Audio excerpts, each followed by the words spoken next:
assuming you want to get better, there's usually something you can figure out that would constitute a step towards some sort of concrete goal. And my presumption, it's a behavioral presumption fundamentally, is that small accruing gains that repeat are unbelievably powerful. You can tyrannize yourself into doing things, but I wouldn't recommend it. What I would recommend instead is that you ask yourself what you're willing to do. It's a really effective technique. It's like a meditative technique. So for example, you can get up in the morning and you can think, well, I'd like to have a good day today, so I'd like to go to bed tonight without feeling guilty because I, didn't do some things I said I was going to do, and I'd like to have kind of an interesting day. So you got to fulfill my responsibilities, and I want to, enjoy the day. Then you can ask yourself, well, what would I have to do in order for that to happen that I would do? And the probability, if you practice this for 3 or 4 days, is your brain will just tell you. It'll say, well, there's that piece of homework that you haven't done for like 3 weeks. You should knock that sucker off because it would only take you 10 minutes and you've been avoiding it and torturing yourself to death for 72 hours straight. And say, well, let's figure out what your aims are. You got to have some aims, whatever they are. And they might say, well, I'm so depressed I don't have any aims. And then I say, well, pick the least objectionable of the aims and act it out for a while and see what happens. Because sometimes your emotional systems are so fouled up that you have to pretend. You have to act the thing out before you can start to believe it.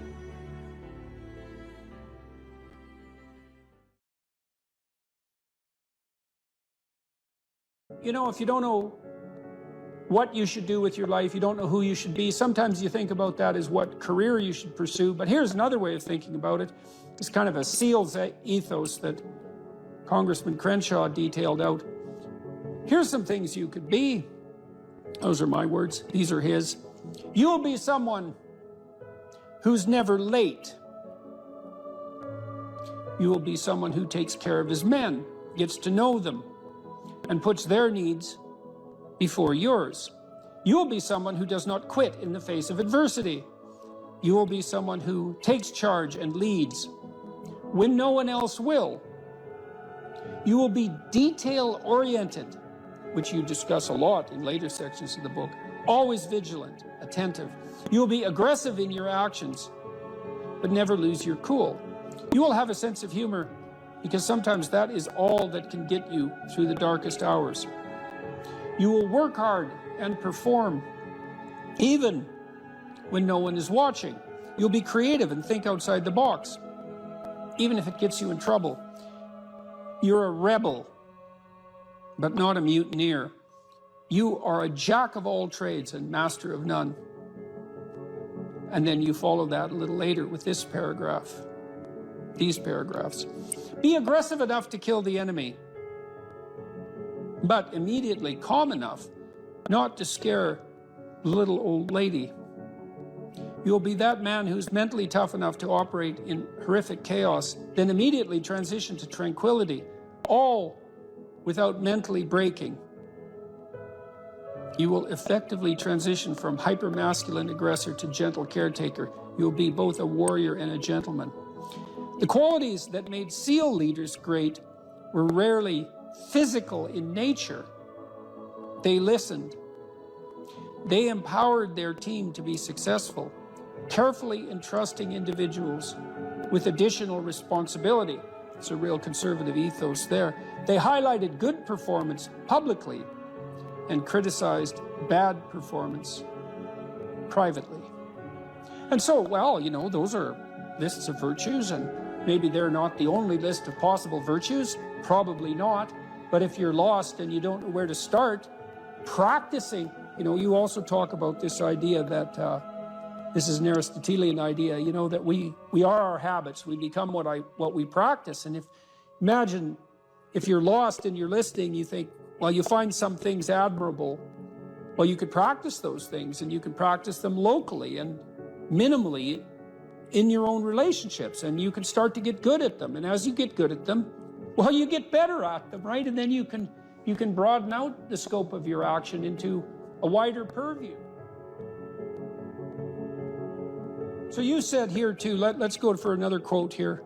Throughout your life, this is very practical advice too, and I think it's very wise from a therapeutic perspective. Throughout your life, you have people you look up to. Okay, so let's think about that. You look up. What does that mean? Why up? Well, up is something that beckons from a distance. It's like a light on a hill, and we automatically assume that those who we admire are people we look up to. So that specifies a distance and a direction, and it's uphill. It's up toward a higher vista, let's say. So there are automatically people who elicit that spirit in you. You have noticed the way. Might also imply that there's some sense of struggle required to get to that point, because it's easier to go downhill than it is uphill. Yes, definitely. That's right. It's an uphill trek. And it also implies judgment, because if someone's above you, then they also serve as a judge, or you serve as a judge in relationship to them, because you compare yourself unfavorably with them. And that can also inspire you to tear them down. That's really the story of Cain and Abel, and that's a major story. You have noticed the way a teacher, parent, coworker, mentor, or friend interacts with others, and you come away thinking, that behavior simply works better. They are respected, admired, and successful. And you find yourself wondering why that is. You do if you're a little bit humble instead of being envious, right? Because otherwise you think, well, that damn crook, he just stole his position, and that's why he's got it. But if you're a bit humble, you might think, well, no, that guy looks successful. Maybe he knows something I don't. You are noticing attributes and character traits that are good and worth aspiring to. You are noticing attributes that make certain people more successful than others. You are noticing what a hero looks like.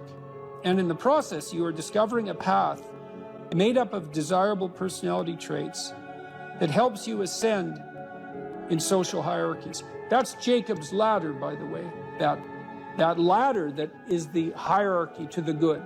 That's the vision Jacob has of the pathway to God, is that it's a hierarchical structure with the thing that's ultimately good at the pinnacle, by definition, right? The best of all possible goods. And then there are intermediary structures all the way up, and beings inhabiting those structures. And this isn't metaphysical. It's like, if you find someone you admire, the reason you admire them is because they're higher up in that heavenly hierarchy, so to speak, than you are. And your whole nervous system tells you that.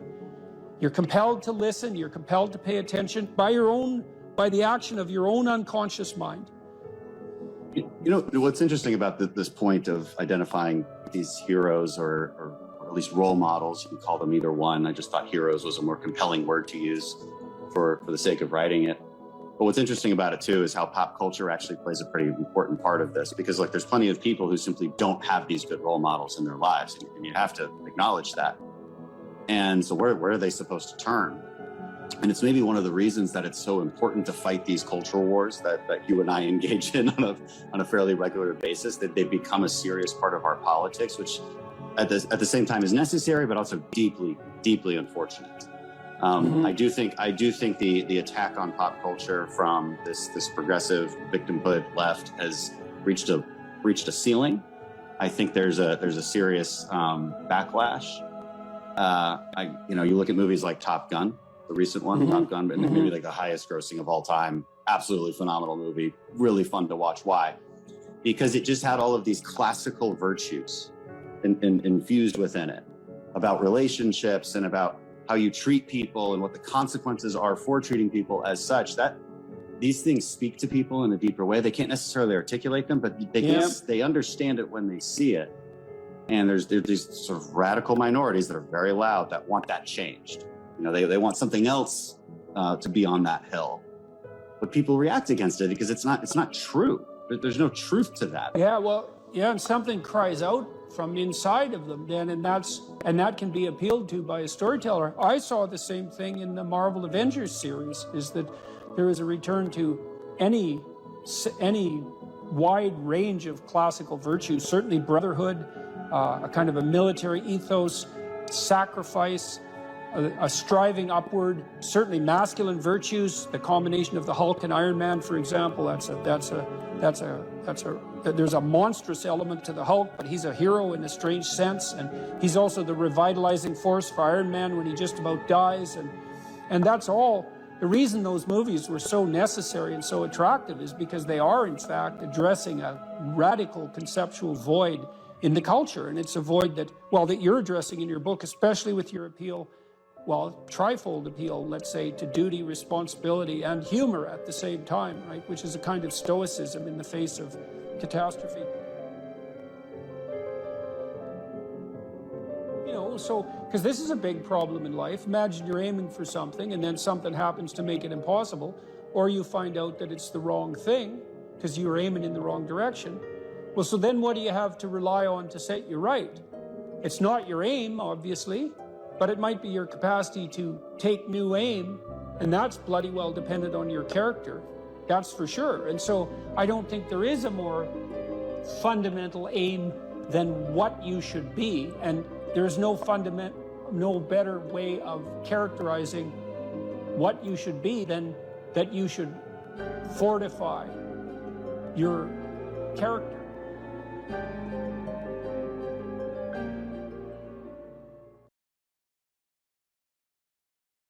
Is there a purpose to our life? And well, that's a hard question. And then if there is a purpose, well, how is it expressed? And then if there is a purpose and our lives are truncated as they are by death, then how can that purpose have significance? And those are hard questions. But Socrates' experience seemed to be that he had lived enough in his life so that when push came to shove, which it certainly did, he was able to gracefully let it go.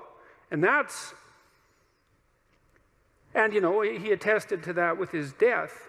And that's fairly convincing, you know. I mean, that's a fairly convincing argument. And it's one that I find, well, it's hard to tell if I find it exactly credible, but I don't find it incredible. I mean, I certainly have noticed that as I've got older and have done things, what would you say? Accomplished isn't exactly the right word. I've participated in many things that I'm pleased to have participated in them, but wouldn't necessarily go back and participate in them again. It's sort of as if when you do something and you finish it, it's as if it's done. You don't have to do it again. And maybe it's possible, who knows, that if you finish your life, whatever that might mean, if you exhaust your life, then that's enough life, you know, that you've had enough. And I mean, that doesn't mean that I try not to keep myself healthy and that I want to die tomorrow. It doesn't mean any of that. I'm trying to stick around as long as I can, but there's still that curiosity about the relationship between life and mortality, and the possibility that a life well lived exhausts itself in some fundamental sense so that you can be satisfied, let's say, with what you were. There is some psychological evidence that bears on this. If you ask people what they regret, especially as they get older, what they generally report is things not done. So they don't regret so much mistakes they've made, although, of course, people obviously regret mistakes they've made as well. So they don't exactly regret sins of commission, right? Errors that they've actively made. They torment themselves for opportunities that had presented themselves that they did not, let's say, exploit or engage in.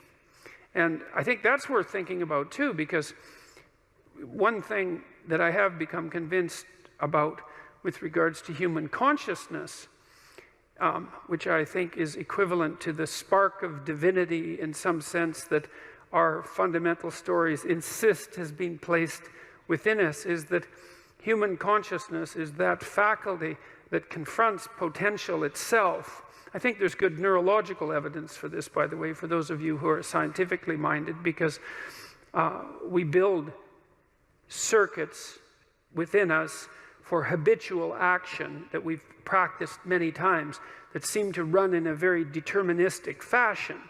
And we are a strange combination of deterministic and non-deterministic as far as I can tell. But what our consciousness seems to be for is to encounter those things that we have not yet encountered. And those things that we have not yet encountered seem to me to be those things that have not yet been brought into being. And so you could say that what our consciousness is for the encounter with potential. You know, that our consciousness is it's not for the past, it's not even for the present. It's to transform the future into the present. And really that's what our consciousness does. When you wake up in the morning, you have a new day ahead of you, and the day could take you in very many directions. And the weeks and the years, all of that can take you in very many directions. And you have some apprehension about what those directions might be. You have some apprehension about what role your choices might make in transforming that potential into one form of actuality or another. I mean, you certainly know that there are dreadful mistakes that you might be very tempted to make that would produce all manner of hell around you and still be tempted to do it. It seems like it's sitting there right in front of you as a possibility. You also know that, you could haul yourself up out of bed and attend to your duties and do the sorts of things that you're supposed to and set a few things right that day and that week, and that likely things would at least not be worse, and they would probably be better. And I do believe that, I don't understand how this can be the case. I don't understand how it is that consciousness can function in that way, because I think to understand that, we would have to understand what it means for the future to be only potential rather than actuality, and who the hell understands that? I mean, no one. And then we'd have to understand how it is that our conscious choices and our conscious ethical choices transform that potentiality into actuality, into reality, into the present and the past. And we certainly act as if we believe that that's what we do. We upbraid ourselves. For example, when we do a bad job of it, we're upset with our children and those we love if we don't believe that they're living up to their potential. We're guilty and ashamed when we make choices that we feel are inappropriate. We understand to some degree that the manner in which time lays itself out has something to do with the ethics of our choice. And again, I would say that's a very deep idea. I think it's the most true idea I know. It's very emphasized, that idea emphasized in ancient religious stories such as those that are outlined in Genesis, or in Genesis with its strange insistence that, God is that which brings order out of chaos, formless potential, generates the world out of formless potential, and that we're somehow made in that image, which seems to me to be the case. And that the proper way, by the way, to go about acting in that image is to act in relationship to the potential that confronts you with truth and with courage, with careful articulation. That's the logos.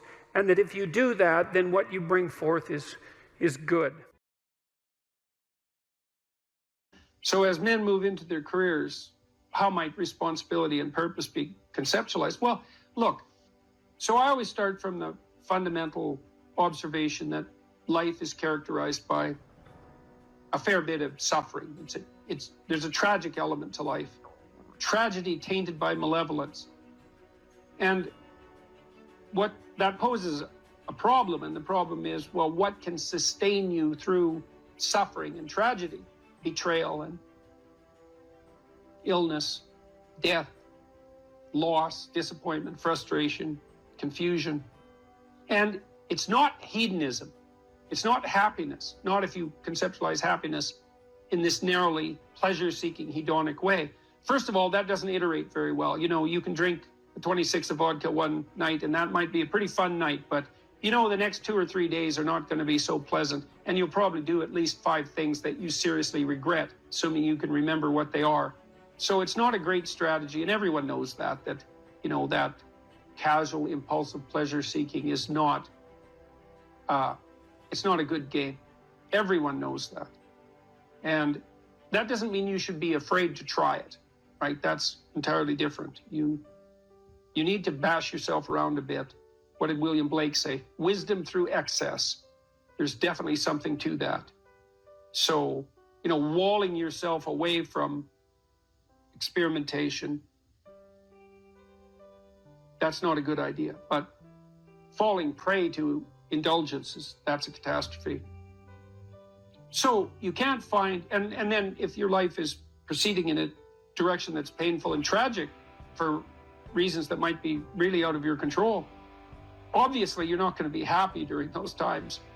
You may not have even the opportunity to seek anything that's pleasurable or the ability to experience it. So then what's going to sustain you under those circumstances and sustain your will to live, but even more importantly, protect you from the resentment and the moral corruption that unrequited suffering can so easily produce?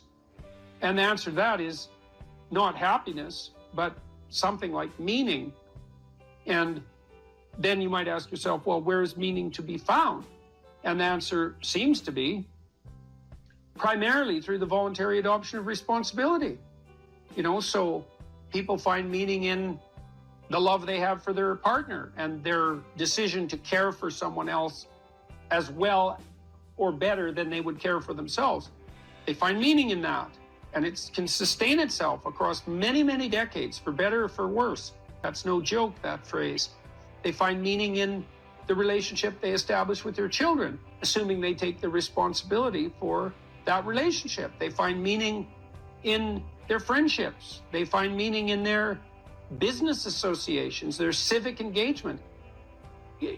People moralize at older people, moralize at younger people and say, well, you should accept your responsibility. You should shoulder your duty. And that's true, but it isn't exactly that you should do it because you should do it, even though you should. It's that there isn't anything better that you can possibly do.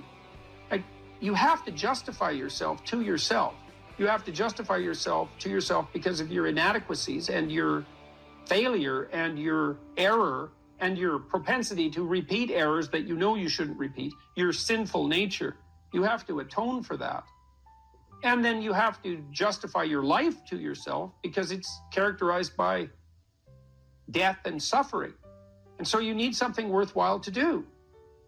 And, well, then you might say, well, there's nothing worthwhile to do. It's well, you're probably not really in any position to make that judgment, till you've gone all in at least one thing.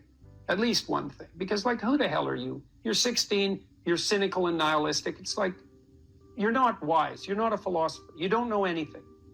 And thank God, right? Because you don't even want to think you know anything because you're bloody miserable and you're suffering. And so if you're also right, well, then you're doomed.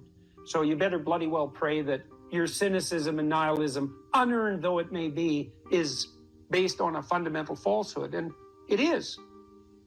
You can find deep significance in your life, and you find it essentially through the decision to voluntarily bear your suffering and to trudge uphill nonetheless.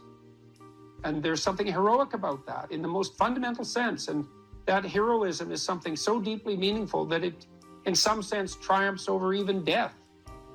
And so as you move forward through life, you mature, you start by developing responsibility for yourself, your friends, your roommates, then you take on a partner, and you have a family, and you expand the domain of responsibility and generosity, and you want to expand that.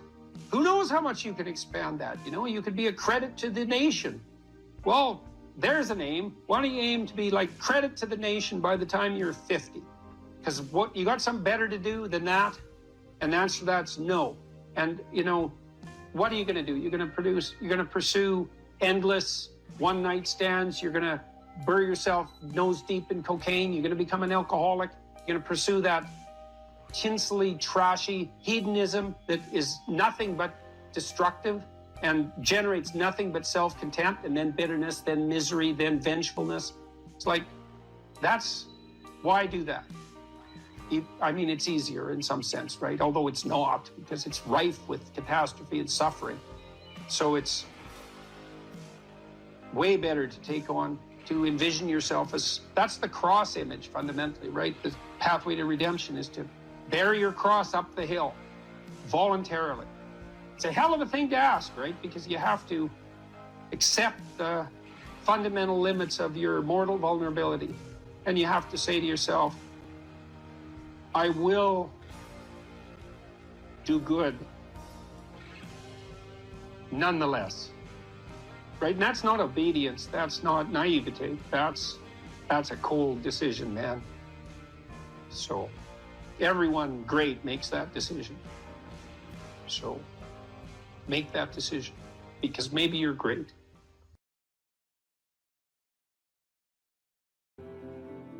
life has proximal meanings, right?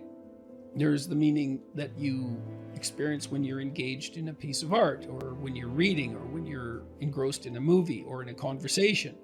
There's the meaning that emerges within your relationships with people that you cherish or are enthusiastic with. There's meanings of security and predictability. There's meanings of duty and responsibility and active engagement with your job and your career. There's meanings of aesthetic pleasure. Now, all of those have their value, and each of them has their place. And maybe there's a hierarchy of value there as well, so that some of those meanings are deeper than others. And then you might say, well, what characterized the deepest of all meanings? And it would be something like relationship with the transcendent, and that would establish a relationship between you and what's always been conceptualized as God, which is generally supposed to be something ineffable, right? It's not definable, but you might think about it as the central animating spirit of the age, or the value around which all other values are organized, or the wisdom of the ages, or the creative spirit that possesses you when you're inspired, or what grips you with enthusiasm at a sports event or at a musical event. All of those things. And we need a relationship with that. And we find our deepest meaning in that relationship. And if we don't find it, I think, if we don't find it in something that's explicitly religious, then we tend to magnify something of lesser value, say something political, into that to fill the void. So yes, life has proximal meanings without God, without eternity, but at the ultimate level, something's lacking. And it's the desire to fulfill that lack that, and maybe the lack itself, that's part and parcel of the religious instinct. So you can kill God, but you can't. That doesn't rectify the hunger for God. And then that hunger seeks out replacements. That's how it looks to me. So, and then, you might also say, well, does that mean you have to believe in God? And I don't think of the proper answer to that is that you need to agree with a propositional statement. Does God exist? Yes. Like, is this table there? Yes. It's not that kind of relationship. I mean, it's characterized in the Old Testament as a struggle. So Israel means those who struggle with God. And you have to participate in that struggle. And you can do that, weirdly enough, as a believer or as a non-believer. Maybe sometimes more intensely as a non-believer. The issue might be more paramount then, the issue of virtue and the issue of the ultimate orientation. If you're plagued by bouts of depression and anxiety, that does destabilize your identity. So it's almost by definition. But having said that, look, this is when habit and plan and strategy are so useful. So in the periods of depression that I've had, and some of them were long and certainly the most unpleasant experiences of my life. This is when you need a philosophy, let's say, that's allied with your vision and your strategy to sustain you. Because what would happen to me is that, I have a vision, and I suppose the vision is of a world that's better, that's less likely to descend into ideological catastrophe, and where people are more responsible and more awake and more educated and healthier. All of that, a vision of a better world, a world that's less hellish at least, but also a better world, and some sense of what role I might play in that. And so that's very motivating. Like, it's a profound goal to try to make things better. And you can do that locally. You can do that for yourself. You can do that for your family. You can do that for the broader community. And all of that's worth it, man. It's worth making some sacrifices for. It's worth suffering for to some degree. And then you decompose that into the day-to-day and week-to-week strategies and actions that you're undertaking, the plans and the activities that you're putting forward to make that dream a reality, to realize it. And then when the depression and anxiety come along, you think, part of it with depression, it's like, it's just bloody endurance. It's like, you get up and you work through the next hour, you try to stay on track, you try to implement your strategic plans to the best of your ability, and you hope and you pray that you'll get through it.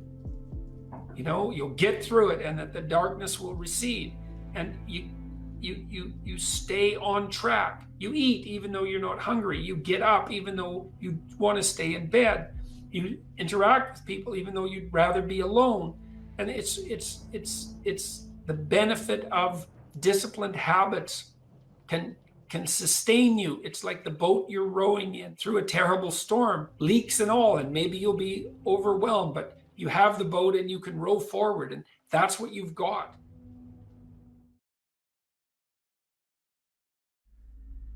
It's not an accident that the axiomatic Western individual is someone who was unfairly nailed to a cross and tortured. It's like, yes, right, exactly.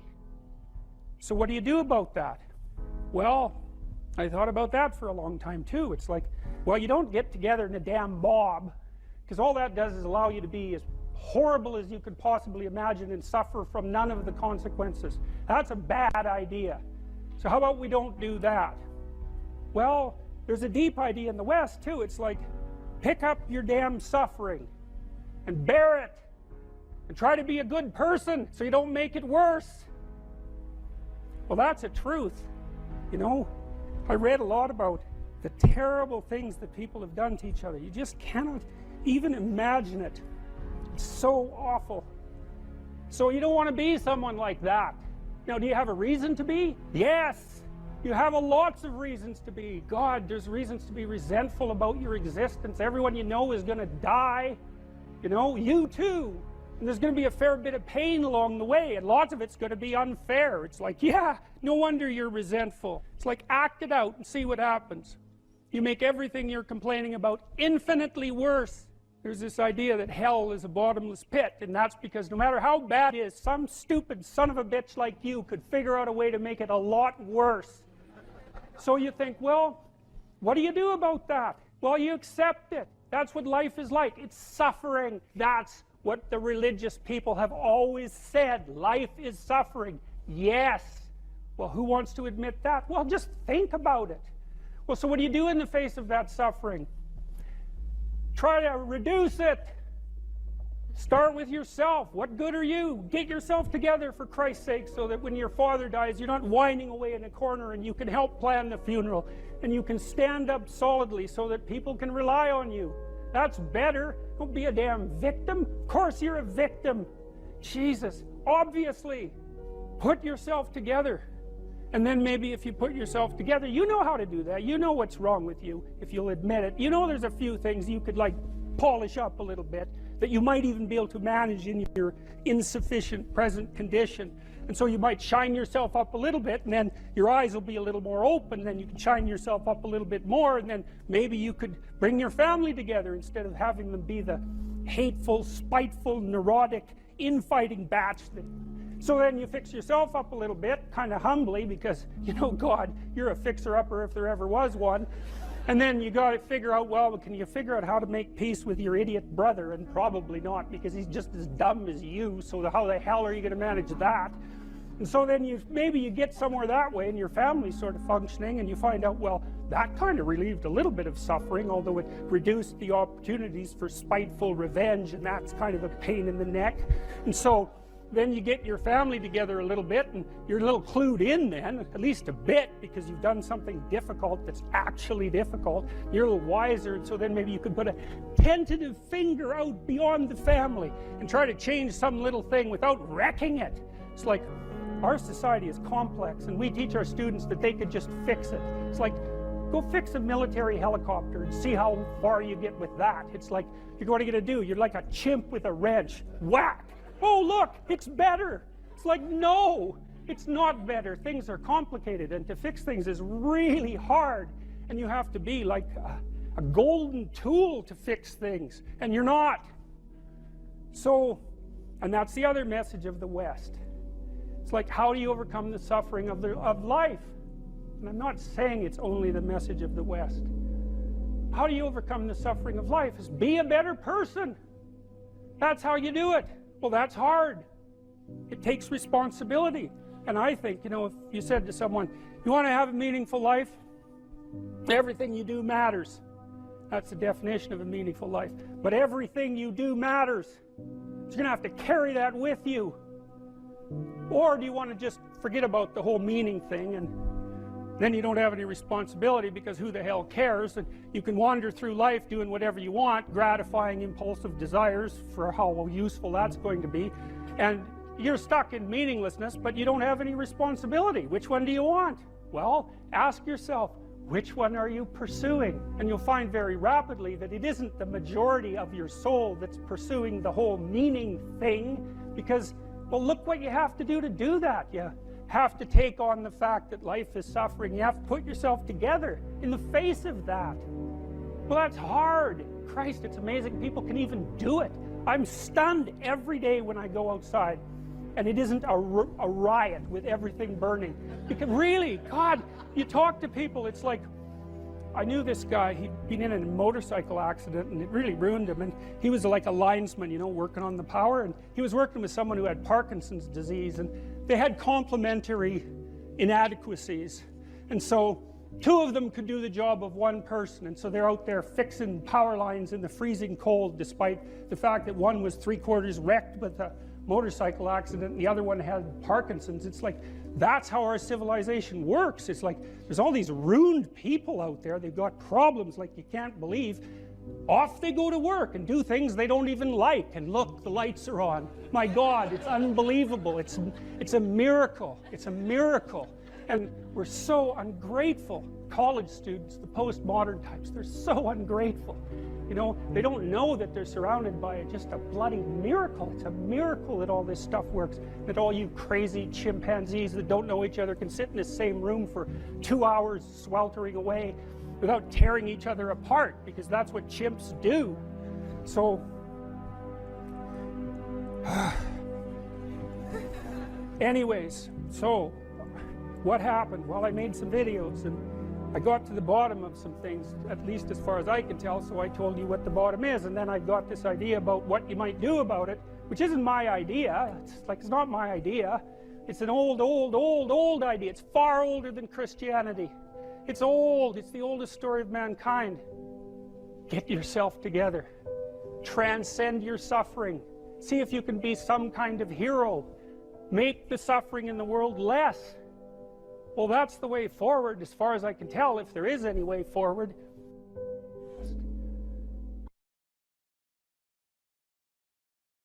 The internal problem is, how do you deal with tragedy and malevolence? And you can say, well, I'm not prepared. It's like, yeah, fair enough. Unsurprising, especially if you were overprotected as a child. It's not a good idea to overprotect your kids, because the snakes are going to come into the garden no matter what you do. And so then you, instead of trying to keep the damn snakes away, what you do is you arm your child with something that can help them chop them into pieces and make the world out of them. So that the trick for human thriving in the face of suffering and malevolence is strength, not protection. It's a completely different idea. We also know this clinically. We know, for example, that if you treat people with exposure therapy for agoraphobia, which is, roughly speaking, the fear of chaos, I would say, the fear of everything, you don't make them less afraid. You make them braver. It's not the same thing. Because with an agoraphobic, see, what happens to them is the fall. They never conceptualize death and suffering. They're naive, right? It never enters the theater of their imagination, and it's because they're protected from it. But then something happens. This often happens to women in their 40s, because they're the people most likely to develop agoraphobia. Something happens. They've been protected from chaos by authority their entire life. So maybe they had an overprotective father, and then they went to an overprotective boyfriend, and then they went to an overprotective husband. And maybe they were willing to be subjugated to all three of those because of the protection, right? So that's the bargain. They stay weak and dependent, and maybe they have to, because that's the only way they can appeal to the person who's hyperprotective, but the price they pay for that is that they're not sufficiently competent. And then something happens in their life, often in their 40s, they develop heart palpitations, maybe as a consequence of menopause. Their heart starts to beat erratically and they think, oh no, death. It's like, well, who are you going to talk to about that? Right? There's no protection from authority for that. Or maybe their friend gets divorced, or maybe their sister dies, or something like that. It brings up the specter of mortality, and maybe the specter of malevolence and mortality, and it brings it up in a way that authority, recourse to authority, cannot solve. And so then they have panic attacks. What happens? They go out, they get afraid, they feel their heart beating, then they get afraid of their heart beating because they think, oh no, I'm going to die, and they think, oh no, I'm going to die, and I'm going to make a fool of myself while I'm doing it and attract a lot of attention. So the two big fears come up: mortality and social judgment. And then they have a panic attack. It's like fight or flight's gone out of control. Very, very unpleasant. Then they start to avoid the places they've had a panic attack. Then they end up not being able to go anywhere. So then Tiamat has come back, right? A huge monster, a little victim. And so what do you do with them? Well, there's no saying, no, there's no Tiamat. That's done, right? Their naivety is over. They've had a direct contact with the threat of mortality and social judgment. They've met the terrible mother and they've met the terrible father. And there's no going back. There's no saying, oh, the world is safe. It's not safe. Not at all. It's not safe. The fact that you think it's safe means that you were living in an unconscious bubble that was sort of provided to you by your culture. It's a gift. And now that's been shattered. And so now what do you do? Well, the answer is you retreat until you're in your house and there's nowhere you can go. You're the ultimate frozen rabbit, right? And your life is hell because you can't function. The alternative is, let's take apart the things you're afraid of. Let's expose you to them, carefully and programmatically. And then you'll learn that you're actually tougher than you think. You never knew that. And maybe you didn't want to take on the responsibility because, people play a role in their own demise, so to speak. When you had opportunity to go out and explore or withdraw because you were afraid, you chose to withdraw because you were afraid. So it's not only that you were overprotected often, it's that you were willing to take advantage of the fact that you were overprotected and run back there whenever you had the opportunity. So maybe you're a kid in the playground, right, and you're having some trouble with other kids, and in the back of your mind, I should deal with this myself, but you go and tell your mom and get her to intervene. And you know that that's not right. You know that you're breaking the social contract, but it's easier, and so that's what you do. You run off to an authority figure and hide behind the Great Father, roughly speaking. Well, the problem with that is you don't learn how to do it yourself. So then you have to relearn it painfully when you're 40. So then you take people out, you say, well, what are you afraid of? Rank it from 1 to 10. So 10 is, make a list of 10 things you're afraid of. The thing you're least afraid of we'll call number 10. So we'll start with that. Okay, well, I'm afraid of elevators. Okay, well, let's look at a picture of an elevator.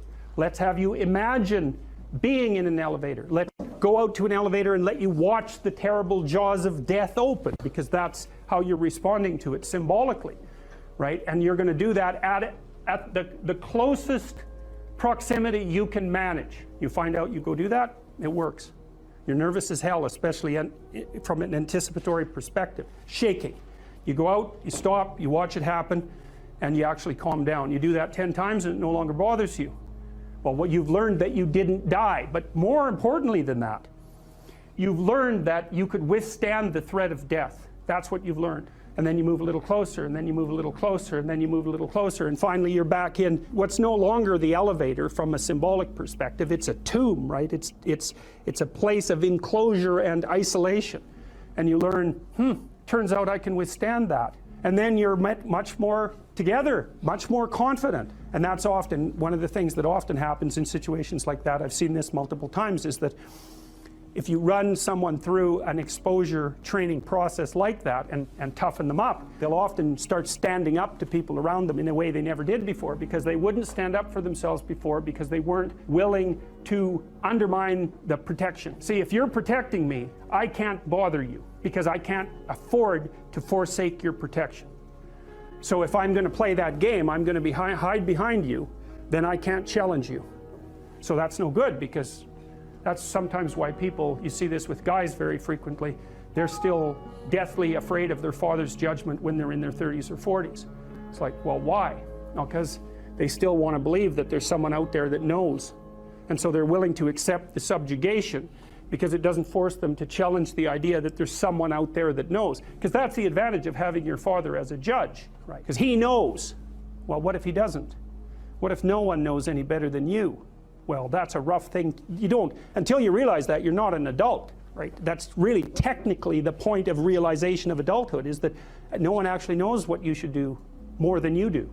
I mean, it's a horrible realization, because what the hell do you know? It's a terrible realization, and people will often pick slavery, permanent slavery, to the spirit of the Great Father, let's say, over that realization, and it's completely understandable. But the problem with it is that there's more to you than you think, and so if you continue to hide behind that figure, then you never have a chance to understand that there's more to you than you think, far more to you than you think. Maybe there's enough to you so that you can actually withstand the threat of mortality without collapsing. Maybe even withstand the threat of malevolence without collapsing.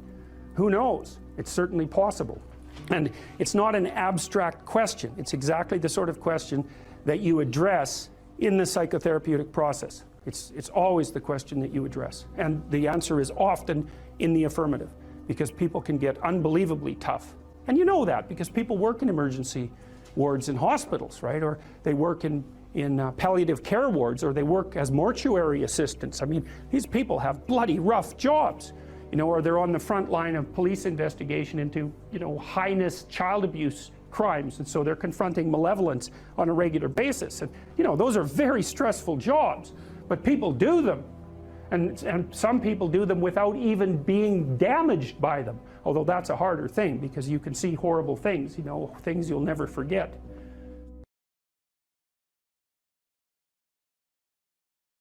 The Greeks had the maxim, know thyself. How do we come to know ourselves in terms of our personalities and, more importantly, potential? Well, one of the first ways to come to know yourself is to understand that you don't. You know, you can learn to kind of watch yourself like you're watching a stranger. You have to adopt a position. It's a position of radical humility, I would say. Humility in two senses. So one sense would be the humility of recognizing your ignorance. So you have to understand that you don't know who you are. That's not easy to understand, because you think you know, but then, you know, you remember you can't control yourself very well. You're not very disciplined. You're full of flaws.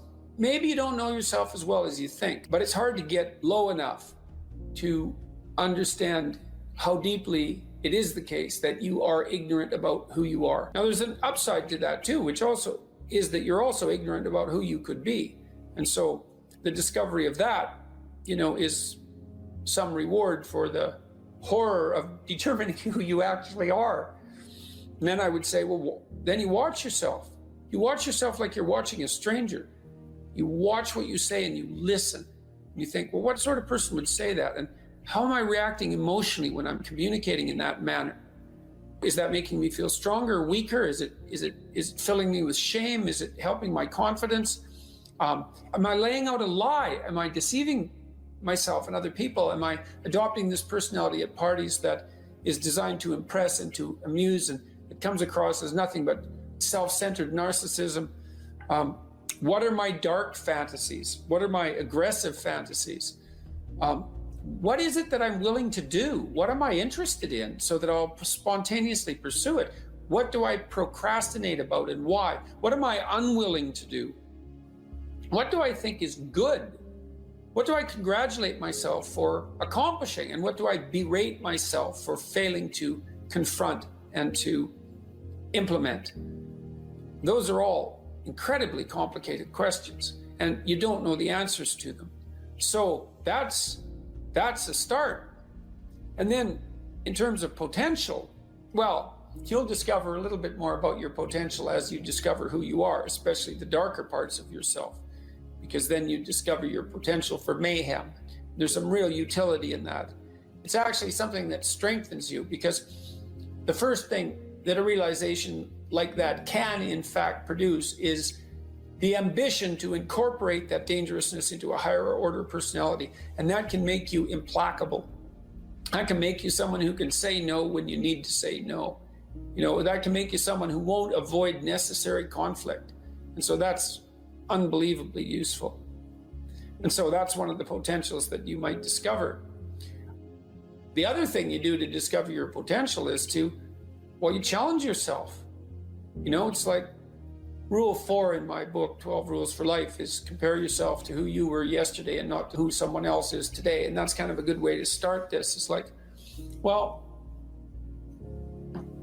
take a bit of a look at yourself and think about what's not so good that you could improve, that you should improve by your own standards, and that you would improve, you know, and set yourself a little goal. You know, maybe you're not studying at all at your university, or maybe you're at work and you've got this stack of paper there, you know, and you haven't looked at that damn stack for like a month, and you know that you should be, and you're bothering yourself at night because you're avoiding that. You think, well, I've avoided that stack of paper completely for 1 month. I'm quite a coward when it comes to whatever snakes might be hidden in that stack of paper. How about tomorrow I just like put that stack of paper in front of me on my desk and I glance through it for 15 seconds. See if I can do that. It's like, well, you set yourself a goal of improvement. You know, it's a humble goal, because really, are you such a coward that the best that you can bloody well manage after a month of avoidance is 15 seconds of exposure to a stack of paper? You know, it could easily be. You've been avoiding it. You're obviously afraid of it. And so the situation could be that dismal and dire. And you might think, well, geez, it's no balm to my ego. It's not fostering the strength of my ego to recognize in myself someone who could only withstand 15 seconds of exposure to that thing I'm afraid of. And so that's a form of humility too. It's like, there's things you could do to improve, and you know what they are. And there's small steps that you could take, that you might take, that would put you in that direction. And then the question is, are you big enough to take those small steps? You know, are you capable of grappling with the fact that you're fundamentally flawed to the point where you have to break things down into almost childlike steps in order to manage them? And the answer to that is, yeah, you are. And that's the lot of, I don't know if it's the lot of everyone. Most people have things they avoid, you know, and they're afraid of. So I would say to some degree, it's the lot of everyone. People vary in the degree to which they've conquered that. And you do meet people from time to time who are extraordinarily disciplined. But most of the time they've got disciplined in exactly this manner. It's through slow incremental improvement. And then you challenge yourself. It's like, well, could I do this? That would be better. And you find out. And then you think, well, is there something slightly larger and more challenging that I could do that would be better? And you try it and you find out. And as you try it and you find out, generally you get better at it and you can take on larger and larger challenges. You know, you take responsibility for yourself. That's part of standing up straight with your shoulders back. It's like, take on the world, man, but only at the level that you can manage. You know, when you're ignorant and biased and deeply flawed and immature, it's where everyone starts. You don't want to bite off more than you can chew, but it doesn't mean that you can't wrestle with part of reality. You know, some part that's small enough so that you have a good shot at victory. To put yourself together, the first steps towards that is to allow yourself to be a fool, right? It's because you don't know what you're doing. You have to admit that. And there's going to be a loss of ego or destruction of ego, arrogant ego that necessarily accompanies that. But you need the loss of that arrogant ego because it's precisely what's interfering with your movement forward. You know, it's part of the adversarial process, mythologically speaking, that stops moral progress. You're too proud of who you think you are to notice what you're like so that you could change properly. You don't want to sacrifice that part of yourself. It's probably associated with some delusion that helps you maintain a positive, although very fragile self-image, you know, in the absence of genuine effort. It's not to be recommended. You know yourself by watching and paying attention. It's watching like you're a snake. A snake watches like cold-bloodedly, with no emotional reaction, just to see what's there. It doesn't allow, symbolically speaking, doesn't allow what is wanted or desired to interfere with what is observed. So you watch yourself like that, as if you don't know who you are. Well, that's the beginning. And then you challenge yourself continually to see how far past yesterday you can push today and tomorrow, and to continually experiment with expanding the domains not only of your competence, but of your ability to increase that competence. And the upper limit to that is proportional to the moral effort that you put into it. The more that's guided by the highest of all possible visions, right? The alliance with the highest of all possible conceivable good. And the more it's accompanied by truth in speech and action, the more you will develop your potential. And you also, I suppose, have to be willing to undertake that as an adventure, because it's a hell of a thing to bear that kind of responsibility. It takes a person out of the ordinary. It takes them out of themselves. And there's an alienation and an isolation that goes along with that, and a great sorrow, all of that together. But there's deep meaning to be had in it, and there isn't anything better that you can do. So that's the answer to that question.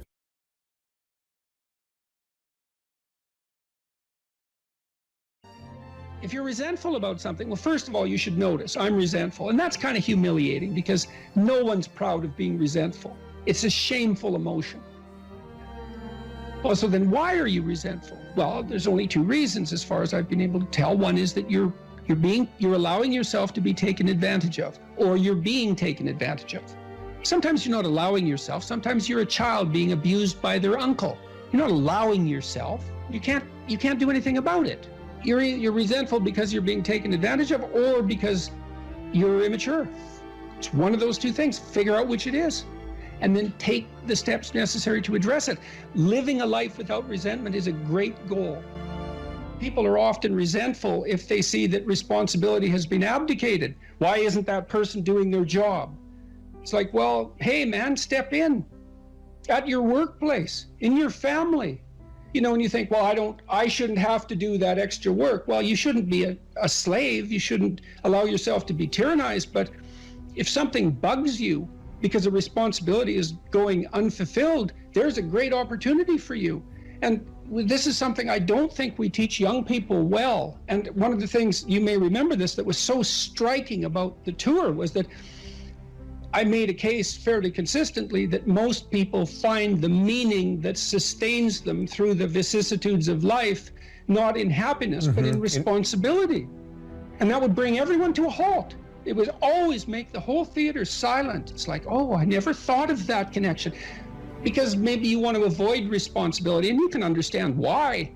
You can understand why. You hide from it. That is what you encounter if you go out in the world and you think, who the hell wants that? I don't want the responsibility. It's like, well, yes, you do, as it turns out. There's nothing better than responsibility. Now, you know, I say that with some caution. I think that it's hard to say. The responsibility, I've been overwhelmed by my apparent responsibility, but I think it's also kept me alive. And I mean that literally. And so, wait, can you go a little deeper with that? I mean, when you were at your darkest moments in the last 2 years, whatever that might be, was it the feeling there's been many times in the last year where it would have been much easier for me just to be dead. That's constant. So, but no. But is it but no because of something in you, or is it but no because of the people that you would have abdicated that responsibility of the people, or is that ultimately the same thing? Yeah. Well, I do think the two aren't easily distinguishable, but it's definitely that. It's definitely that. You know. And it's one of the chapters, the last chapter, is be grateful in spite of your suffering. You know, you need a meaning to sustain you through suffering, and it is the case that you find that in responsibility. Well. And so it's good advice for anyone who's at work. You're resentful about this and that because people aren't pulling their weight. Pull it. See what happens. You become indispensable instantly. You'll know everything. And maybe that job won't be for you, or maybe that relationship won't be for you, but you'll take your hard acquired wisdom and go elsewhere and flourish there. So, you know, this kid stopped me. I think I wrote about this in this book. kid stopped me in a restaurant one day when I was walking in, and he said, and he had an undergraduate degree, and he was working as a waiter in a chain steak place. And he stopped me and he said, you know, about 6 months ago, I was watching one of your lectures and I decided to stop being resentful about my job. And he was resentful because he had a university degree and he's working as a waiter. You know, and look, I don't have anything against waiters. It's like a waiter can make your evening, you know, hooray. He said, well, I decided I'd start trying at my job, like really trying as if it was worthwhile. He said he got 3 promotions in 6 months, like he's just rocketing up the power hierarchy. Well, it's not power, it's competence if it's well run. You know, and places are full of opportunity. There's always people out there who are doing far better than you on pretty much anything you want to imagine. And if all you're doing is seeing yourself in their reflected light, let's say, then it's going to be pretty damn dismal. But it's not a good comparison because, well, first of all, there's danger in just comparing yourself to others, period, because they're not you. And God only knows what struggles they had to undertake to get to where they were, or what burdens they're currently carrying that you're not aware of. But you can certainly contrast yourself with yourself. And that's a lot better. It is the only way. Well, it's also the only way of really measuring anything approximating proper improvement. You can actually tell when you're a little better than you were yesterday. Right. And you can actually do that. That's another thing that's so interesting about it, is that you can actually make yourself a little better in some way, pretty much. Well, I don't know if it's at every moment, but you can certainly do it every day. Let's say you want to become who you could be in the fullest sense. So let's say you're someone who's going to solve some serious problems. Okay, the first thing you have to do is admit to the seriousness of the problems. That's no joke. And so the first thing is just the terror of the problem itself. And that's enough to paralyze me. And that's the Hydra, that's the Gorgon with the head of snakes. It'll paralyze and turn you to stone. That's the basilisk in the Harry Potter series. Mm-hmm. You look at it and it turns you to stone and lurks underneath everything, right? And it's malevolence and tragedy. And so there's that. And then the next is, well, you're going to take responsibility for that? You're really going to do that, are you? That's a hell of a load, man. And so it's daunting to even consider that. And then there's the discipline and responsibility that necessitates, which is also daunting. It's like, oh my God, the problem's that serious. I'm really going to have to get my act together in order to not contribute to it, much less solve it. And so the problem is terrible. And then the solution is daunting. But the upside of that is like, well, there isn't anything better to have than a problem that's worth solving, like that's really worth solving. Right. And so the more of that you take on, the more you have a reason to get out of bed in the morning, no matter what. Like, I'm getting up, I'm trudging forward. Doesn't matter what I'm suffering from. I've got things that need to be done. They're necessary. And that gives you that sense of purpose that is the antidote to bitterness. Okay, well, let's say you want your life to be meaningful. It's like, okay, then what you do matters. It actually matters. Or how starting to clean up the room changed their life. That's quite fun because it's something I always tell people to do instead of going out and protesting. Jesus, I just can't stand that. Cleaning up the room? Yeah. Meaning? Well, my sense is that if you want to change the world, you start from yourself and work outward because you build your competence that way. It's like, I don't know how you can go out and protest the structure of the entire economic system if you can't keep your room organized. Well, I made a video which was called Message to Millennials, where it was called How to Change the World Properly. A bit of on the pretentious side, I suppose, but I was trying to produce something that was a counterposition to this idea that what you should do is go out and fix up other people. You know, that's just not right. And there's a New Testament line about that, something about, you know, not worrying too much about the log in your neighbor's eye, or about the speck in your neighbor's eye when you have a log in your eye. What would the world be like if people stopped avoiding the things they knew they should do? You know, because the question is, how much are we contributing to the fact that life is an existential catastrophe and a tragedy? How much is our own corruption contributing to that? That's a really worthwhile question. The things you leave undone because you're angry, you're resentful, you're lazy, you have inertia. Well, you consult your conscience and it says, well, you know, that place over there could use a little work. It's the same as working on yourself, and so you clean that up because you can. And then things are a little clearer around you. And you're a little better off because you've practiced a bit. And And so you're a little stronger, and then something else manifests itself and says, well, maybe you could like take a crack at fixing me up too. So you decide to do that, and then that gets a little bit more pristine, you know, and soon, and it's humble because you're not exceeding your domain of competence. You know, it's like, don't be fixing up the economy, 18-year-olds.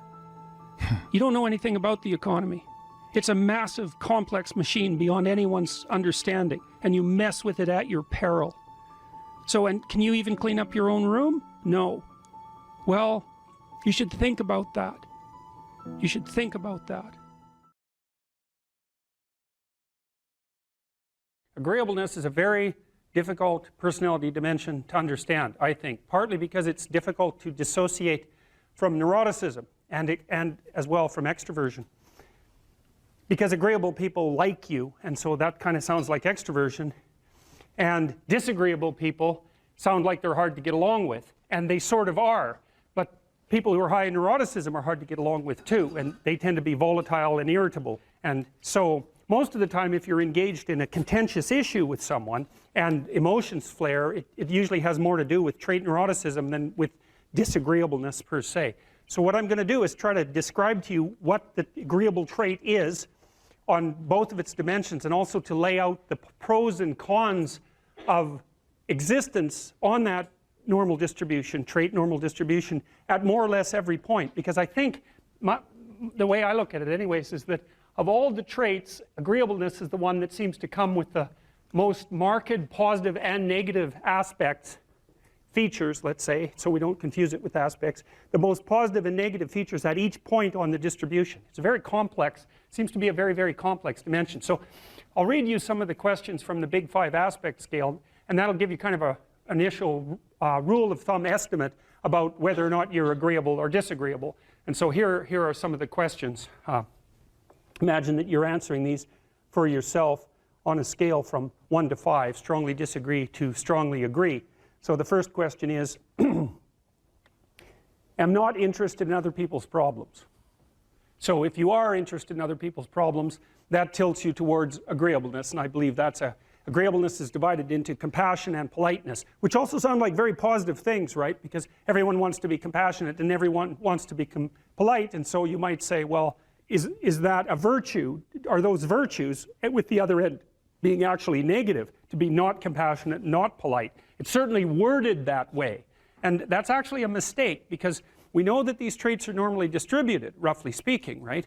And that means that there has to be positive and negative features at every single position on the distribution. And so to make the presupposition, for example, that being extroverted is being better than being introverted, or that being emotionally stable is necessarily better than being neurotic, is to make a confusion of moral obligation with trait position.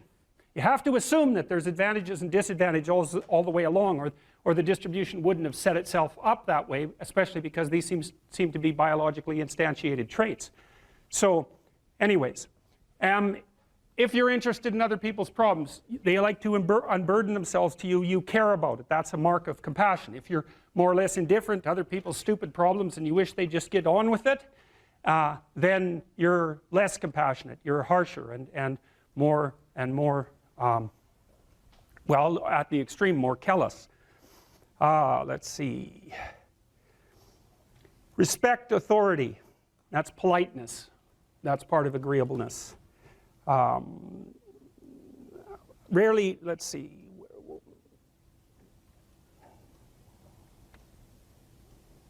Feel others' emotions. Compassion.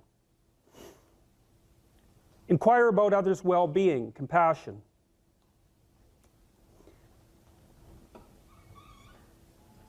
Can't be bothered with others' needs. Take advantage of others. That's disagreeable, obviously. Sympathize with others' feelings. Avoid imposing my will on others. Wait for others to lead the way. Okay, I think all of those were associated with trait agreeableness or disagreeableness. So let's think about this for a minute. So I'm going to tell you how I conceptualize agreeableness. The first thing you want to know is that women are more agreeable than men, about half a standard deviation. And that's approximately enough so that if you took a random male and a random female out of the population and you tried to guess who was more agreeable and you guessed the female, you'd be right about 60% of the time. So, but what's interesting about that, and this is something also to keep in mind, is about normal distributions, you know. So imagine you have a normal distribution so that most people are in the middle, and then you have another normal distribution, male and female, and mostly they overlap. But you see out here and out here, they don't overlap at all. And so even though on average men and women aren't that much different in terms of their levels of agreeableness by the group, if you go out and you look at the extremes, they're very different. So all of the most agreeable people are women, and all of the most disagreeable people are men. And the thing is, the extremes are often what matter rather than what's in the middle. And so one of the ways that's reflected in society, by the way, is there's way more men in prison. And the best personality predictor of being imprisoned is to be low in agreeableness. It makes you callous.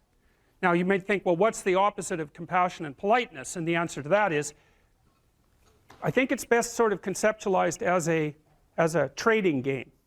So let's say that we're going to play repeated trading games. And if you're very agreeable, then you're going to bargain harder on my behalf than you're going to bargain on your own behalf. Whereas if you're very disagreeable, you're going to do the reverse. You're going to think, I'm in this trading game for me, and you're going to take care of your own interests, where an agreeable person is going to say, no, at best this is, at worst this has to be 50-50, but I'd like to help you every way I can. Okay, now so you kind of understand that. Now the advantage to being agreeable then is that you're good in teams and you're very much likely to give other people credit. The downside of being agreeable is that you're not very good at putting forward your own interests. And so one of the things that predicts salary across time, for example, is agreeableness, and it predicts it negatively. And so it's part of the reason why women get paid less than men. And this is something for the women in the class to really listen to, because how you get paid across time depends on a very large number of things, right? It depends on your skills and your abilities and your position and your social network and all of that. But the other thing it depends on is whether or not you actually go ask for money, or maybe that you don't even ask, because actually you don't ask for money. You tell people that you need to be paid more, or something they don't like will happen. And I don't mean as a threat. I mean that you have to be willing, when you're negotiating, to have an alternative. You go talk to your boss, who isn't going to give you money, because everyone wants money, right? It's a competitive game. You're going to have to go there and say, look, here's what I do. Here's why it's useful. Here's why you have to give me more money. And this is my opportunities if you don't. And then you're not taking your boss's money anyways, because it's very frequently the case that he's working for a whopping big company. But he needs an excuse to give you money, because everyone's asking for money all the time. And so you have to put your case forward powerfully and disagreeably. Now, you don't want to do it too disagreeably, because then he's going to think that you're a son of a bitch, and maybe he's not going to give you anything, and maybe you'll get fired for being mouthy and all of that. And that certainly happens to people who are too disagreeable. You got to get the balance right. But it's definitely the case. And the other thing that happens to women that's also worth noting, and this is probably because they're higher in negative emotion, is they tend to underestimate their own utility in business settings, right? Because if you're trying to evaluate what you're like, and you're more tilted towards negative emotion, then the things that you do that are wrong are going to stand out more on the foreground than the things that you do that are right. So if you go into a negotiation and you're uncertain already because you have self-doubts, and then you're agreeable in the negotiation, what's going to happen is that you're not going to win as often. And winning in a business setting or in a career development setting means more opportunity for promotion and more revenue generated. Now, the downside of that, of course, is as you climb the business hierarchy is that you also have to take on more responsibility.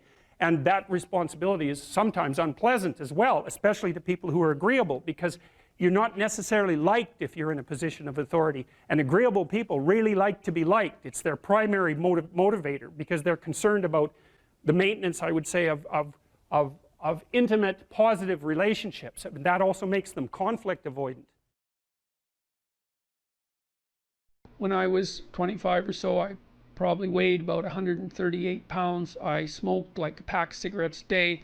I drank tremendous amount of alcohol. I was from northern Alberta, this rough little town up in northern Alberta called Fairview, and you know, there were long winters there, and my friends were heavy drinkers, and most of them dropped out of school by the time they were 15 or 16, went off to work on the oil rigs, and you know, it was a rough town, and we drank a lot. I started when I was 14, and And so I had a lot of bad habits, let's say, and things that and I wasn't in great shape physically, and I was also still intellectually obsessed as I am now, and so that would have been in 85. But I decided around then, about 85, 84, something like that, maybe a little earlier, that I was really going to try to get my act together, and so I started doing that.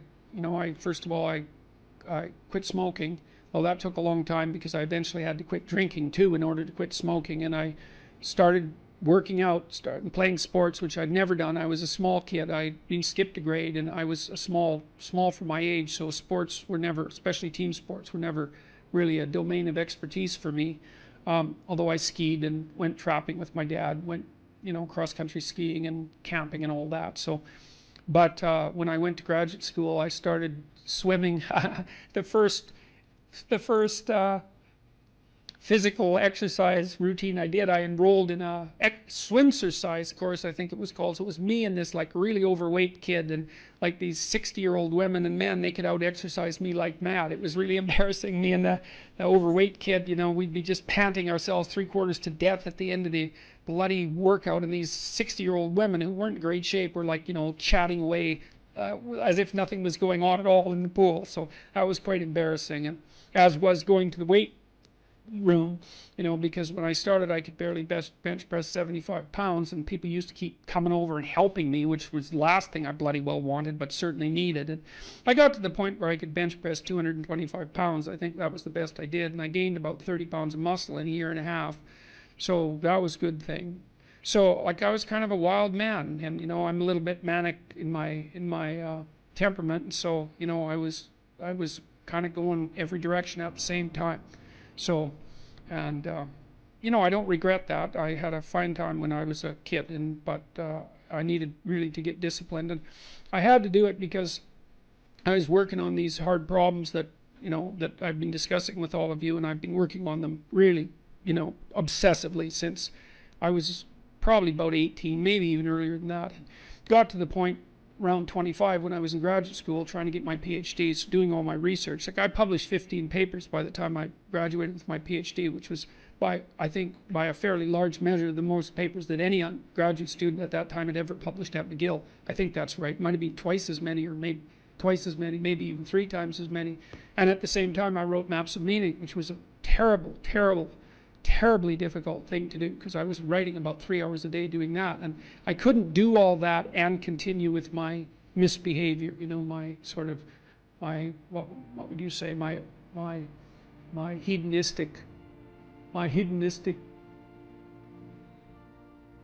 massive hedonistic consumption of alcohol and all of that. I just couldn't keep it up, and also work seriously on the issues that were at hand. So I had to stop. That's a sacrifice. I had to stop messing about and straighten myself out. And I got married. Well, the woman who's my wife, Tammy, who I've known since she was 8 years old, she lived across the street from me in this little town called Fairview, and I was in love with her like the first time I saw her, which is quite the bloody thing.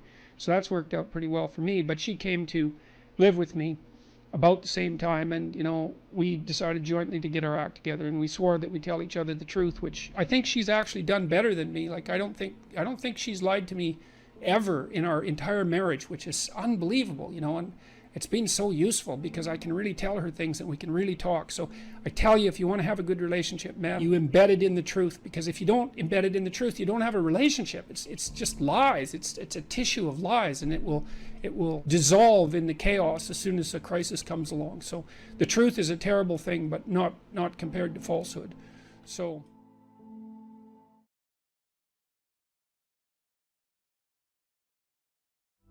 you say you are morally obligated to do remarkable things. Mm-hmm. Why? Well, I think partly because life is so difficult and challenging that unless you give it everything you have, the chances are very high that it will embitter you, and then you'll be a force for darkness and not good. And so, the fact that life is short and can be brutal can terrify you into hiding and avoiding. You can flip that on its head and understand that since you're all in anyways, you might as well take the risks that are adventurous.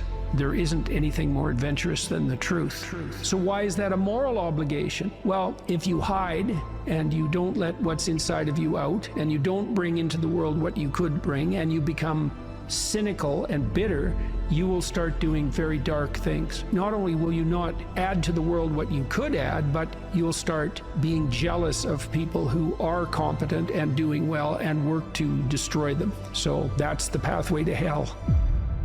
Really. We need to separate out the distinction between fantasy and delusion. You do have a fantasy about the future. So you have to provisionally map the future. That's what a plan is. That doesn't make it a delusion. Like, it becomes a delusion when the map bears no relationship to the underlying territory. So if you have a strategy for the future, maybe let's say that your strategy for the future is that you have 5 million YouTube subscribers in 3 years. Well, you have no evidence of the strict sort that that's how it's going to be, because anything could happen between now and 3 years from now, let's say. But there's no reason to call that a delusion. It's one hypothetically possible path of potential, and then you can make the sacrifices necessary to bring that about. So even though it's a fantasy because it maps something that isn't there, it's not a delusion. It's a delusion when you're ignoring elements of your own experience that would inform your fantasy more effectively. You're ignoring them so that you can live in a positive representation of the future without having to pay the appropriate price for it. The ultimate ideal is also the ultimate judge, because the ultimate ideal is something against which you fall far short. And that might be so painful that you can barely stand it. But then what you do is two things, I suppose, is you lower the ideal and you raise your estimation of your potential. And what do I mean by lower the ideal? Well, if you're comparing yourself to someone or even to a future self, and the gap is so painful that it paralyzes you, then you've created a dragon that you don't have the tools to master. And so what you have to do is you have to scale the dragon down to size. And you want to scale the dragon down to size until it's a size that you are willing to move toward, however small that is. Now, if you're here and your ideal is here and that gap is unbearable, then you reduce the gap and you reduce the gap. And you're going to have to do that anyways, because you're not going to move from where you are to perfect in one fell swoop, right? There's going to be incremental steps. So you have to fill in that hierarchy of progression with a high enough resolution representation so that you can start to move forward. There's another gospel comment that's very interesting. It's called the Matthew principle. And the Matthew principle is, to those who have everything, more will be given, and from those who have nothing, everything will be taken. Now, it's brutal because it implies that reality works like this. When you're moving up, you go like this, right? And that's pretty nice. That's a lot better than this. But when you're going down, you go like that, right? It's like downhill, cliff. Okay, so you want to avoid the downhill path. Well, if the uphill path is like this, which is like exponential, let's say, or geometric, then what that means is that it doesn't matter how big the first steps you take uphill are, even if they're trivial, even if they're shameful in their size, because you're so useless. If you're disciplined in that, you'll speed up extraordinarily rapidly. And so that's the good news, you might say, is that you can take very small steps, even ones that might be shameful in their size, and you have to admit that to yourself. But once you get the ball rolling, it doesn't roll in a linear fashion, it rolls in a geometric fashion. And this is a really good thing to know, because it can take the sting out of the realization of your own stupidity. It's like, yeah, everybody has their weak sides, let's say, things they're embarrassed about. When I first started going to the gym, I was like 23, and I think I weighed 135 pounds, and I was 6'1", very, very thin, 27-inch waist, something like that. And I smoked like mad, and I drank too much. Like, I wasn't in good shape. The first attempts forward I took in the gym, I went to this swimsuit class. Jesus, it was me and this like really fat guy, young guy, probably not in any worse shape than me, and like 7 old women over 70, and they could outswim me. Like, it was pretty damn humiliating. And so I did a semester of that and got myself in somewhat better shape. And then I started to go to the gym to work out, to lift weights. And that was also rough because, you know, I'd be underneath the bloody bench press trying to lift 75 pounds off the rests. And, you know, some muscle-headed bastard would come over and tell me how to do it. And it's like, yeah, thank you. But you know, it's embarrassing, and lots of times people won't do things like go to the gym because they're so embarrassed about how they look or what sort of shape they're in. And it's a pain to start at the bottom, but you start at the bottom where you're weak. And if you want to rectify what's weak, you have to accept the fact that you're at the bottom and that the first steps are going to be painful. You know, it took me about 3 years, but I stopped smoking and then I stopped drinking and I gained 40 pounds of muscle in like 3.5 years, something like that. I basically had to stop doing that because I had to eat like 6 times a day. It was crazy. But I got a lot more physically confident and a lot more coordinated. But the point of all this is, if you're going to rectify your weaknesses, you have to admit your insufficiency to your own shame. Now, if the gap between you and your ideal is so great that it paralyzes you, you shrink that. Things will beckon to you and call to you, and you'll have intuitions about which pathway to take. And you will, in all likelihood, follow those, because what else do you have? You have these orienting instincts. This is another reason why you don't lie. Because if you lie and you practice lying, you pathologize your instincts. And then your intuitions lead you wrong. You don't want to lie because you program yourself falsely, and then you automatically see what isn't there.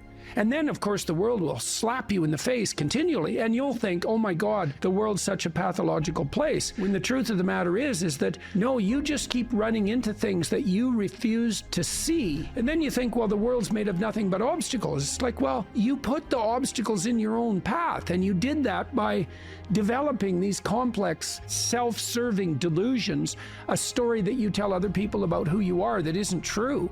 You're trying to lay out a map that bears no relationship to reality, and you keep wondering why you wander off the path and into a pit. It's like, well, how could it be otherwise?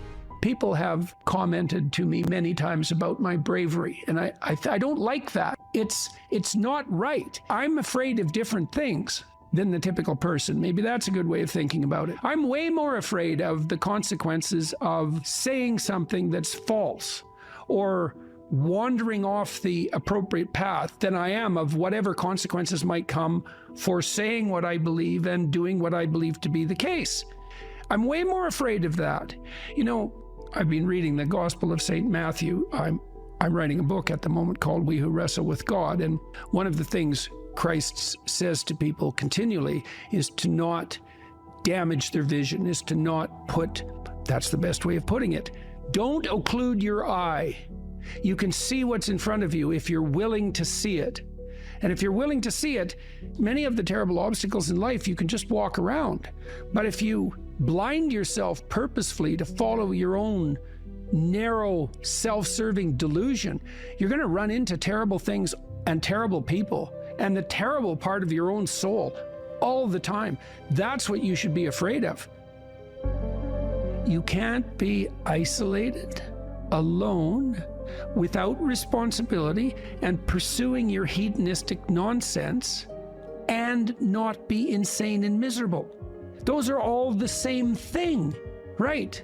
And so, you know, it's got to the point, I've said things that have made me somewhat unpopular, like it's very difficult for people to mature until they have a child. You find a huge part of what you are in that relationship. It makes you responsible, makes you grow up. It gives you the opportunity to mentor someone. You have someone around who's more important than you. Well, that's part of being mentally healthy. It's a huge part of it. This enterprise that I've helped put together, Alliance for Responsible Citizenship, we're trying to put forward a model of governance. It's called a subsidiary model, and the idea is that people have multiple social roles that scale. No, there's you. You should take care of yourself, integrate yourself, which means you can conduct yourself properly across the medium to long run. You're self-sustaining. Then you can maybe extend that to your partner, and then to your family, and then to your local community, and then to broader communities as you become more and more competent and able to take on that responsibility. That's the alternative to isolated hedonic slavery. You're slave to your own whims. And it's the alternative to tyranny, because if you take on all that responsibility, you don't have any need for someone to govern you. It's truly the case that your sanity is the concordance between you as an individual and the world. That's the sanity. You're distributed out into the world, and you should be, and you want to be. That's where the adventure is. You want to be solipsistic? The solipsistic porn masturbator. Jesus, it's no wonder you be aimless and miserable. Well, God, it's so pathetic. Why am I so unhappy? It's because you think about yourself. Oh, no, you think about the lowest impulses in yourself all the time. That's why you're miserable. People exist in a sacrificial relationship to the world. What does that mean? It seems to mean something like human beings are aware of their extended self. You know you're going to be around tomorrow and next week and next month and next year and 5 years from now and 10 years from now. Now it's less certain as you go out, but you do have the sense of yourself as something that stretches across the decades. Okay, and so what that means is that you have to conduct yourself in a manner that isn't merely immediate. You have to conduct yourself in a manner that will work across time. Now, how do people do that? They work. Work is a sacrificial gesture. So you work, by definition, virtually. Work is the sacrifice of the present for the future. I mean, maybe someone can come up with a better definition of work than that, but I don't think so. It's like you put in time and effort right now, even if it's something not what you'd like to be doing at the moment. You put in time and effort because you believe. What the hell does that mean? You believe it'll pay off. Well, is that a contract with the future? Is it a covenant? Because the relationship that the biblical corpus characterizes human striving is covenantal. It's a bargain. The bargain is you make the right sacrifices and they pay off. That's the bargain. Now, you might say, well, that's just part of the social contract, but the biblical corpus insists that it's deeper than that. It's built into the structure of reality itself. And that if you got the sacrifices right, the future would be paradisal. That's a kind of sacrifice right there, is that you're willing to sacrifice your short-term physiological and psychological comfort for a medium to long-term benefit. It's the essence of sacrifice. This is something the atheists don't understand about the biblical narrative, is that the narrative insists that we live in a sacrificial relationship. It's the essence of humanity to live in a sacrificial relationship. It's like, well, is that true or not? Well, as you mature, your relationships are more sacrificial. It's less about what you, in your narrow sense, want right now, and it's more about what's good over the medium to long run, including other people.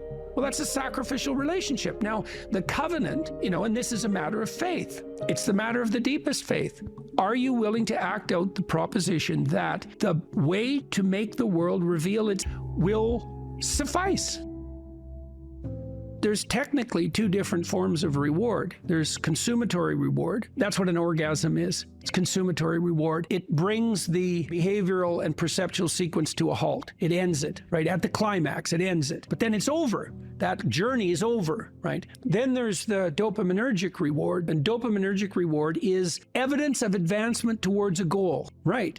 Okay, so there's a corollary to that. Well, how do you become optimally engaged? Because dopamine facilitates engagement and focus, which is why drugs like amphetamines can be used for kids who are attention deficit disorder. You tap up the dopamine response, they lock on, right? Okay, so they're locking on to a goal-directed pursuit. The problem with amphetamines is that they can lock you on so hard you can't get out of the frame. So like kids on amphetamines will obsess, for example, about cleaning up their closet. They can't switch to the next activity.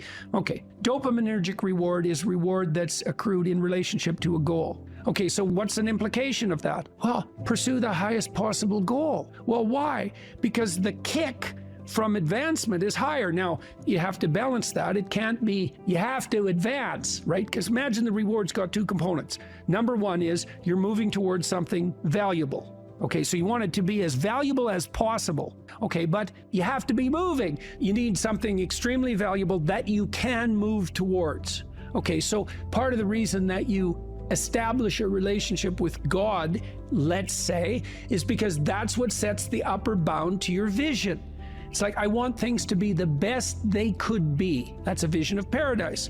Well, that has to be fractionated into, your proximal decisions, but lurking behind that should be this continual movement towards, what would you say, a heaven that recedes as you approach it. That's the proper vision of heaven. A heaven is a place that's perfect and getting better, both at the same time. That's what music shows you, because a great piece of music is perfect, but it's just getting better as it unfolds. And you need that. This is part of the problem with a static utopian vision, something Dostoevsky criticized. If you gave people nothing but consummatory reward, he famously says, so that they can do nothing but sit in tubs of hot water, eat cake, and busy themselves with the continuation of the species, human beings would break that all to hell in a moment just so they have something interesting to do. If you run yourself through a disciplinary process, so you accomplish something, maybe you don't attain the goal you were aiming at, but you accrue a new way of looking at the world and a set of skills. Well, if you just keep doing that, you have multiple ways of looking at the world and more skill. Well, that's your storehouse of treasure. As you walk through life in your normal mode, things will call to you. And if you pursue them, they will take you deep. It doesn't really matter what it is that calls. What matters is that you pursue it, and you pursue it to the depths. And as you pursue it to the depths, you will become transformed. And if you do that without reservation, that will turn you into the person who frees the slaves and opposes the tyrants. And that is how it works. That's the call. And that can happen in any direction, virtually any direction. You just have to pursue it with sufficient faith.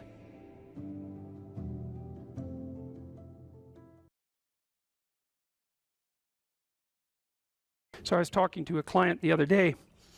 It was so interesting. This person said something. He had been talking to his mother, and he just made a casual comment. He said he was talking to his mother, who was in a state of grief for good reasons that were independent of this particular person, who said, and I hate her. And I thought, oh, that's interesting. Like, where did that come from? And so I made a comment on that. That's a Freudian slip, right? Because the conversation was flowing, and then this little emotion tagged utterance came forward. And whenever an emotion tagged utterance of that sort comes forward, you know it's associated with a whole rat's nest of underlying pain and anxiety and what would you call it, disappointment and frustration that hasn't been properly rectified. So it's like a marker. And you know this when you're talking to people. They say something and you think, oh, like, wow, too much information. That's one way of thinking about it. It's like, just what are you up to? And then if you have any sense, you just forget that even happened and you continue. But that's like the snout of a dragon peeking out from a cave. And you might say, well, it's just a snout, man. But it's not, because dragon snouts tend to be attached to the whole damn dragon. And so this is also something to know about relationships, because when you're in a relationship with someone, they'll do that now and then. They'll utter something and you think, haha. It's like, there's a bump in the road. Well, we're going to look underneath that at our peril. But if you do go down there and you look at it, then the whole thing comes, you can start to disentangle the web of memories and experiences that are all tangled together as a consequence of their emotional identity. Because I could say, well, everything that makes you anxious or everything that makes you upset is the same as every other thing that's ever made you upset. And then there's an even different subset of that, which is all those things that have made you upset that you've never dealt with. They're all laying down there at the bottom of your nasty little soul, waiting to pop themselves up in some random utterance, right? And so then you go in there at your peril, because if you're the person who pokes around in that, then you're going to get blasted with all of that stuff. It's going to come out like almost uncontrollably. Then you can sort it out. And so what you find is, if you ask a person a question like that and then you let them free associate, which is just talk about it, they'll do a wandering around, like that maze that I told you about. They'll do a wandering around of that entire territory. And sometimes just having them wander around in it can help them straighten it out. But you might find out that something happened to them 15 years ago that left them with a terrible sense of guilt or dismay or frustration. And then when they interact with their parent in a certain way, the parent knows exactly how to tap that, and then that all comes up, and that's what produces that little utterance. And so that's the material of the world manifesting itself. That's what matters manifesting itself. And it almost always manifests itself as an object, something that objects. We're having a conversation. It's going quite well, no problem. There's a bump in it. There's an emotional disjunct, right? Now we're no longer in the same place at the same time. We're no longer playing the same game. So then I might say, okay, well, let's open that up and see what's behind it. Well, and the question is, what's behind the game you're playing? And the answer to that is all the world that you're ignoring, always. So when imagine that, think about it this way. You're trying to do well in a class and you get a bad grade. Okay, so you're in this little frame, you want to get a good grade, that isn't happening, you got a bad grade. Okay, what is it that's manifesting itself as the bad grade? Well, you could say, well, it's a C- on a piece of paper. It's like, well, that's, really? No. That's the objective manifestation. You got a piece of paper with a C-. The value-free proposition is that you've been delivered a piece of paper with a curve on it and a little, negative sign. Well, you think, well, that's what that is. Well, it's as dopey as thinking, well, here you got your failing grade, you go into the lab and you weigh it on a scale, and then you burn it and see what it was made of. It's like, well, why did I get so upset about that? It's just paper. It's like, no, that's not just paper. It's an entity that exists in a web of connections. The fact that it's signified by paper is almost completely irrelevant. What is it? The answer is, you don't know. And that's why when you pick it up, you get this paralyzed sinking feeling, because your limbic system is a lot smarter than your perceptual systems. And your perceptual systems say, well, that's a piece of paper, and your limbic system says, nah, for sure, dragon. Right. And so then you're sweating, and then maybe you put it away and you go play video games because, better the hypothetical dragon than the real dragon.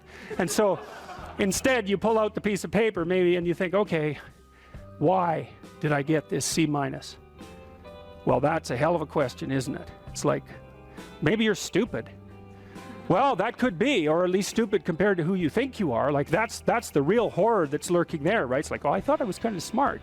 That's a proposition of the highest order. I thought I was kind of smart. It's like, yeah, well, what about this C-? It's like, well, that goddamn professor, right? That's the first thing. I've been attacked by a predator. That's the first response, right? So it's a nonsensical message. It's just delivered by someone evil and predatory. Well, that's, possible, but I wouldn't go there. I wouldn't go there first necessarily. So, but then say you don't go there. Okay, well, so what is this exactly? Do you not know what you thought you knew? Are you not who you think you are? Do you not work hard enough? Are your values not organized properly? Do you misuse your time? Are you in the wrong field? Is the way you're construing your life completely inappropriate? Are you acting out what your parents wanted you to do and you're pissed off about it, so you're only running at 40% to spite them, despite the fact that they're paying $25,000 a year for your education? Because that's a fun game. Yeah, I'll go do what you want me to do, but I'll fail. But not completely, because then that wouldn't cost you very much. I'll just fail a little bit, so that you have to spend all that money forcing me to do what I don't want to do, but you'll never get to escape from it. And then every time we interact, I'll stab you in various ways that you don't quite understand, just to show you how irritated I am that I happen to be acting out the destiny that you've put forward for me. So maybe that's part of the dragon, right? And then that pulls in the whole parent thing. And these are bottomless pits often. When you're in the world and something objects to you, something that matters objects to you, then the entire unrealized world is in that thing that objects. It's all tangled up inside it. That's why it's the great dragon of chaos. It's everything that's outside of your conceptual structure. And what is that? It's everything that lurks outside of your walled city. And it's manifested itself like the snake in the garden. And the easiest thing to do is say, I'm not having anything to do with that. But the problem with that is, well, you get your C- and you don't do anything about it. Maybe you're a little bitter and more resentful, and your study habits get a little worse. So the next time you get like a D+, and then you collect a bunch of Fs, and then you stop going to school, and then you stop showering, right? Then you end up jumping off the bridge. And so that's how the dragon eats you when you don't pay attention to it. And so it's no bloody wonder that people avoid, It's really no wonder that they avoid, because error messages contain within them the implicit world.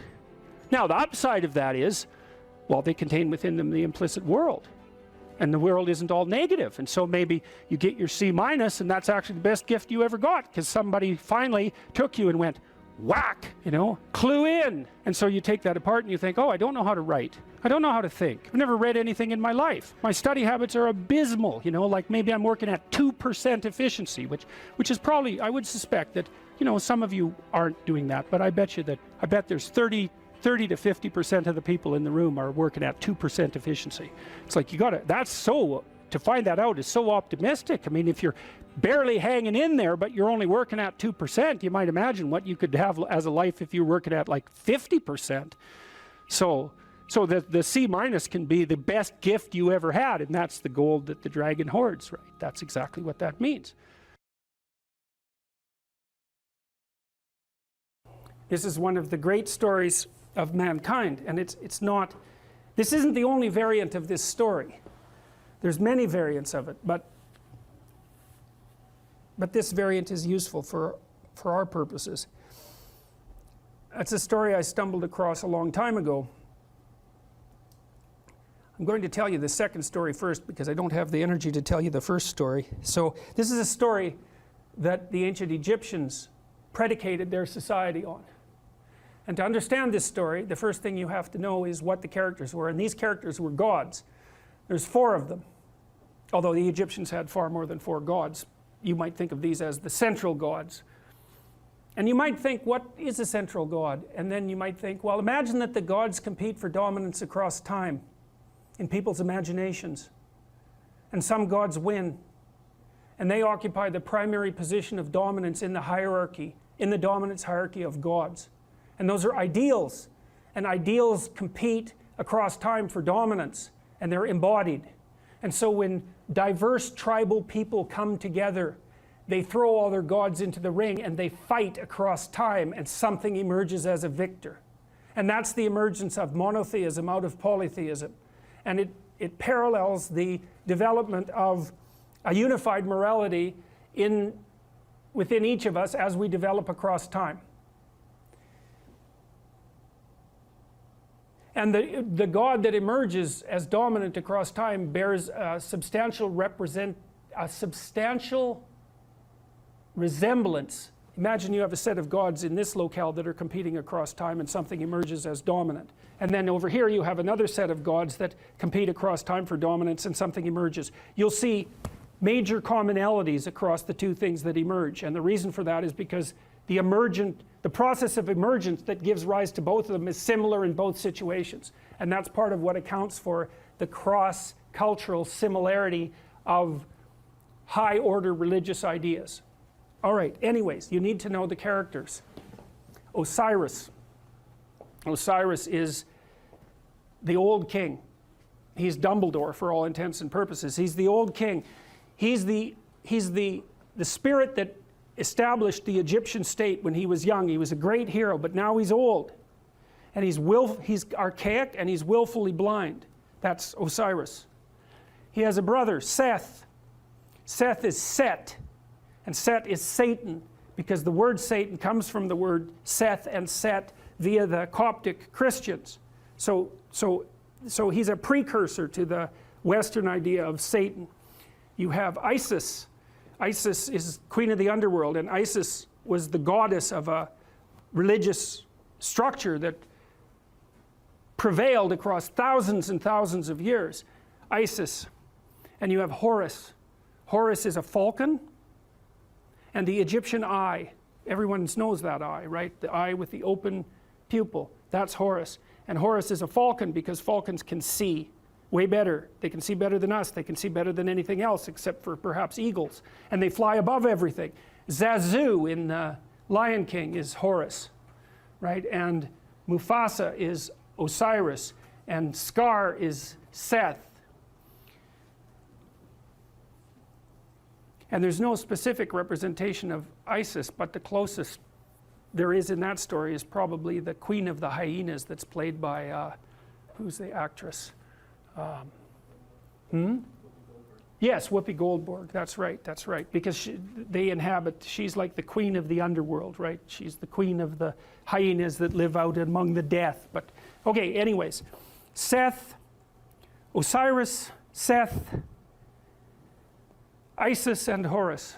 Here's how the story goes. Osiris is a great king. He established the Egyptian state. You could think about him as the embodiment of Egyptian custom and tradition. You could think about him as the thing that the pyramid represents. All right? But he was great when he was young, but he's not young anymore. He's old, and he's willfully blind. And what that means is that he doesn't see what he could see. He refuses to see what he could see. Why is Osiris old and willfully blind? Because that's what culture is. It's a paternal spirit that's old and willfully blind, and it's always that way, always that way. And the reason for that is because it's a construction of the dead. The dead aren't alive. They can't, so they're out of date, and they can't update themselves anymore. And you inhabit their corpse. And that's actually what happens in an earlier story that I'll tell you next week. The early Mesopotamian gods inhabited the corpse of their father, roughly speaking. Anyway, so Osiris was great and when he was young, but he isn't young anymore. He's old and he's willfully blind. He won't look where he knows he should look. He doesn't have the energy, or maybe he doesn't have the spirit. His brother Seth is not a good guy, and Osiris knows it, but he underestimates his malevolence and power. And so Seth wants to rule the kingdom. So what does that mean? It's easy. Every stable society is threatened by willful blindness and malevolence, always. Every bureaucracy has that proclivity to stagnate and to become blind. That's why corporations die all the time. That's why a Fortune 500 company only lasts 30 years. It's why we have to have elections. It's to stop the dead from staying in control for too long. Osiris turns a blind eye to Seth. Seth is happy about that. Same thing happens in The Lion King, roughly speaking. Seth one day waits for Osiris to make a mistake and to be weak, and he attacks him and he chops him up into pieces. And he distributes the pieces across the entire Egyptian state. In fact, the Egyptians regarded their provinces as pieces of Osiris's body. Okay, so now you can't kill Osiris because he's a god. And why is he God? A god because he represents the spirit of structure. And there's always structure. It can't be destroyed. It always reconstitutes itself. It can be hurt and broken into pieces, which is exactly what happens to Osiris. Things fall apart. Why? Because they get old and because malevolence undermines them. That's what the Egyptians were trying to sort out. Okay, so Seth distributes his Osiris all over Egypt so he can't get himself back together. Right? Things fall apart and they can't be brought back together. But the spirit of Osiris still lives in the pieces. So what happens? Order is demolished. What would you expect? Chaos emerges. That's Isis. Isis is queen of the underworld. She's Osiris's wife. Order and chaos, just like the yin and the yang. Order collapses, up comes the queen of the underworld. She's looking for order. Chaos cries out for order. She's looking for order. She goes all around Egypt trying to put Osiris back together. It's a state of chaos. She finds his phallus. She makes herself pregnant with it. And what does that mean? Well, it means it's like Geppetto in the belly of the whale. That thing has the potential to reemerge. The thing that collapses into its pieces is still alive. It can unite with the chaos and produce something new. That's the story of the dissolution of structure into chaos and then its revivification. Isis makes herself pregnant. She goes back down to the underworld. She gives birth to Horus. Horus is the Egyptian eye. He's the son of the great father and the great mother. He's a messianic figure. And in fact, much of the mythology that described Horus was extracted without much modification and then attributed to Christ. Very much, and you can read about the parallels. You can read about it online if you want. But there's any number of parallels. And of course, there is the mythology that the Jews came out of Egypt, and of course the Christians emerged from the Jews. And so there was a tremendous influence of Egyptian thinking on the development of these later ideas. And you see pictures of Isis with Horus on her lap that are virtually identical in content and form to the later pictures of Mary with the infant Christ. And that's the holy mother of God in the hero. It's not a Christian motif. It's far deeper than a Christian motif. It's a human motif. So Isis, queen of the underworld, gives birth to Horus, and Horus grows up outside the kingdom. Why? In the underworld. Because that's what human beings do. You're alienated from your culture. Always. Why? It's old and dead and corrupt. And so that leaves you growing up in chaos. What would you call? Alienated from your fundamental culture. That's the story of adolescence. Horus grows up. He can see. That's what differentiates him from Osiris. That's why he's a falcon. He goes and has a fight with Seth. And now the difference between Osiris and Horus is that Horus does not underestimate Seth. He knows exactly what he's up against. He goes and has a terrible battle with him, trying to get his kingdom back. Something else that's echoed in the Lion King story. And while Horus and Osiris, or Seth are fighting, Seth tears out one of his eyes. Now why? Because Seth is the embodiment of destruction and malevolence. And no matter how conscious you are, if you encounter that, even voluntarily, the probability that it's going to damage your consciousness is extraordinarily high. That's why people don't do it. So the eye is torn out, but Seth is defeated, and Horus banishes him to the nether regions of the kingdom. You can't kill him. Why? Because the malevolent, destructive force that threatens states never dies. It's always there. You can only remove it temporarily. Now Horus is king, Pharaoh, king, God. He's got his eye, and so you think, well, he's going to just pop that back in his head, and then he's going to be able to lead. He's going to be able to take his place at the uppermost pantheon of gods properly. But that isn't what he does. He takes his eye and he goes back to the underworld, just like Pinocchio going into the depths to rescue Geppetto. And down there is the spirit of Osiris, who's extant as a kind of half-dead ghost.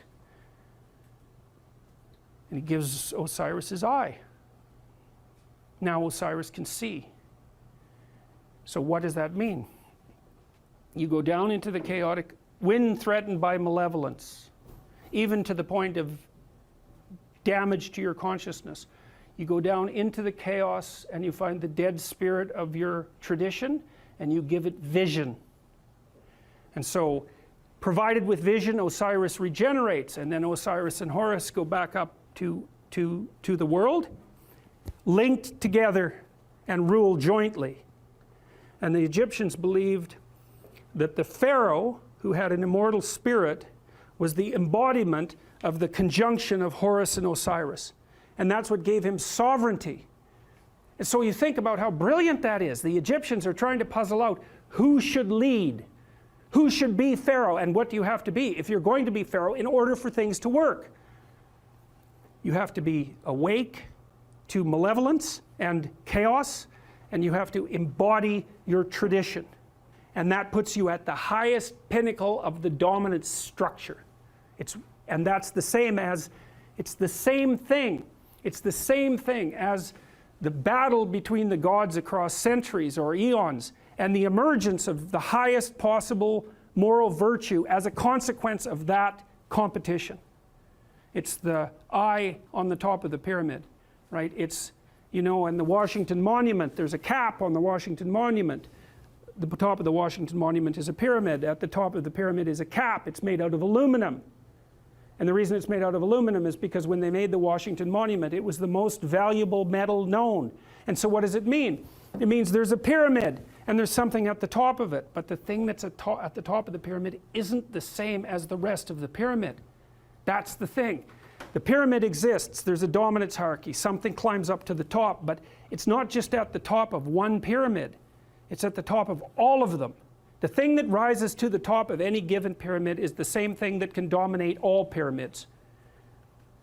It isn't good enough to be the best at a dominance hierarchy. What you want to be is the best at the set of all possible dominance hierarchies. Right. And that's the thing that's gold at the top of the pyramid, and that's the eye. That's what the Egyptians figured out. And what does that mean? It means the thing that puts you at the top is attention. Pay attention. Keep your eyes open. It's not the same as thinking. It's not the same thing. It's like watching. And the thing about human beings is we can see. We can see better than any other creature except birds of prey. And so our capacity to see is in fact what we use in the world. Our brains are actually organized around vision, unlike most animals. Their brains are organized around smell, not us. We can see. We stand upright so we can see a long distance. And in our ability to see is what saves us and what saves our communities. And that's what these stories are trying to portray. And you might say, well, why didn't people just say so? And the answer to that is because they didn't know. It took a long time to figure it out. Forever. It's taken forever to figure it out. It's part of what I hoped when I wrote this book, and part of the reason that I'm teaching it is because it seems to me that it would be useful for everyone to actually understand this instead of just having it told as a story. It's like, that's great, man. Yes, you need the story. But why not also just understand it? You most want to find will be found where you least want to look. There's this old story that's from King Arthur, and King Arthur has these knights, right? They all sit around a round table, which means they're roughly equal. That's what the round table means. And they're off to find the Holy Grail, and the Holy Grail is the most valuable object. That's what it means. So they're off to find the most valuable thing, but they don't know what it is, and they don't know where it is. But they know that there's a most valuable thing, so in some sense it's akin to them orienting themselves by the star. And they don't know where to look, and so what they decide is they have the castle, it's the middle of a forest, and so each knight decides to start looking for the Holy Grail by entering the forest at the point that looks darkest to him. And so what's the idea there? Well, imagine there are things that come easy to you, and that you're fond of pursuing, and that you're happy about pursuing. So you've found those and pursued them, and you've mastered them. So you know all that, but then there's another place that you don't want to go.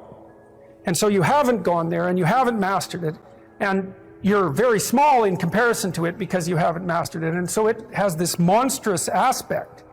If what you're doing isn't working, it's where you haven't gone that you need to go. And so I can give you another example of this. So let's say you're an agreeable person, and so you don't like conflict, and you won't stand up for yourself, and you regard anger and the proclivity to provoke and to engage in conflict as something that's positively terrible. It's not only that you're not good at it, it's actually that it's wrong. So that's where you have to go if you're going to learn how to stand up for yourself. And imagine that you're afraid. Maybe you have something like agoraphobia. And so there's a whole bunch of things that you're afraid of, and you don't want to go there. But if you want to put yourself together, then that's exactly where you have to go. And so it's frequently the case that what you want to find is to be found where you least want to find it. And that idea is echoed in the prominent stories of dragons and gold. It's exactly the same idea. The dragon is this terrible thing. It's this terrible predatory thing that lives forever and is very, very wise. And it lives underground, and it'll kill you. It'll burn you up in a second. But it hoards gold. And so you have to go there into the dragon's lair if you're going to get the gold. And that's a representation of people's paradoxical relationship with reality. It's like you have to go out there and confront it in order to incorporate what it has to offer to you. But the probability that that's going to be intensely dangerous and push you right to the limit, first of all, those are actually the same thing. If it didn't push you to the limit, you wouldn't gain anything valuable from it. So you don't get one without the other. You don't get the gold without the dragon. That's a very strange, very, very strange idea. But it seems to be accurate. So all of that's lurking underneath this, in this imagery of the whale. Now, the whale, you can think of the story of Jonah. What happens with Jonah is that, roughly speaking, he's a prophet, and God tells him that he has to go to this city and straighten it out because it's veered off the path and it's heading towards doom. And Jonah thinks, I'm not going to that city to tell those people anything like that because they're not going to be very happy with me just showing up there and telling them, everything they're doing wrong. And so he hops on a boat and tries to get out of there. And then God conjures up this huge storm, and the boat is about to be swamped, and Jonah admits that it's actually his fault because God's upset with him because he got this direct command to go straighten out the city, and he ran off. And so they're not happy about this, but they throw Jonah overboard, and the sea's calm, and a great fish comes up, a whale, and swallows him. And then he's down in the fish for 3 days, and it throws him up on the dry land, and then he's learned his lesson by that time, and he goes off to pursue his proper destiny. So that's echoed in this story as well, that if you don't follow the pathway that you're supposed to follow, the seas will become stormy for you, and something will come up and pull you down, and you'll be in a terrible place for some length of time till you learn your lesson. And if you're lucky, you'll get spit back up on shore, and then you can go do what you should do. Well, I mean, that's not a lesson that anybody needs to have interpreted. I think everybody understands that.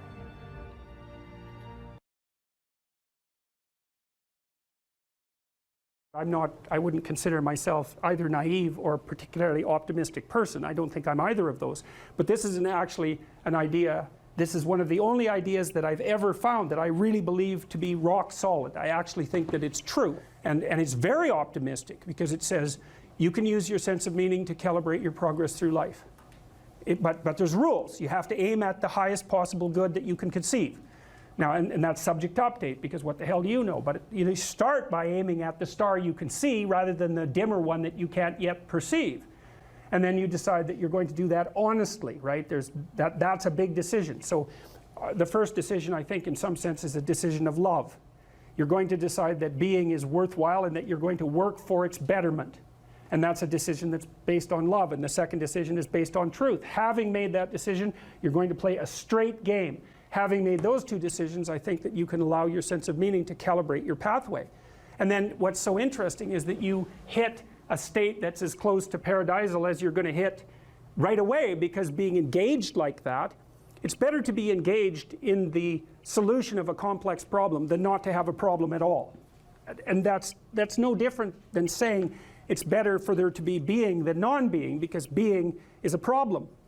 And so if you want to have no problems, then you have no being. And you could say, well, being is so miserable that maybe that's the route we should take. And fair enough, but maybe you can have your cake and eat it too. You can have the damn problem.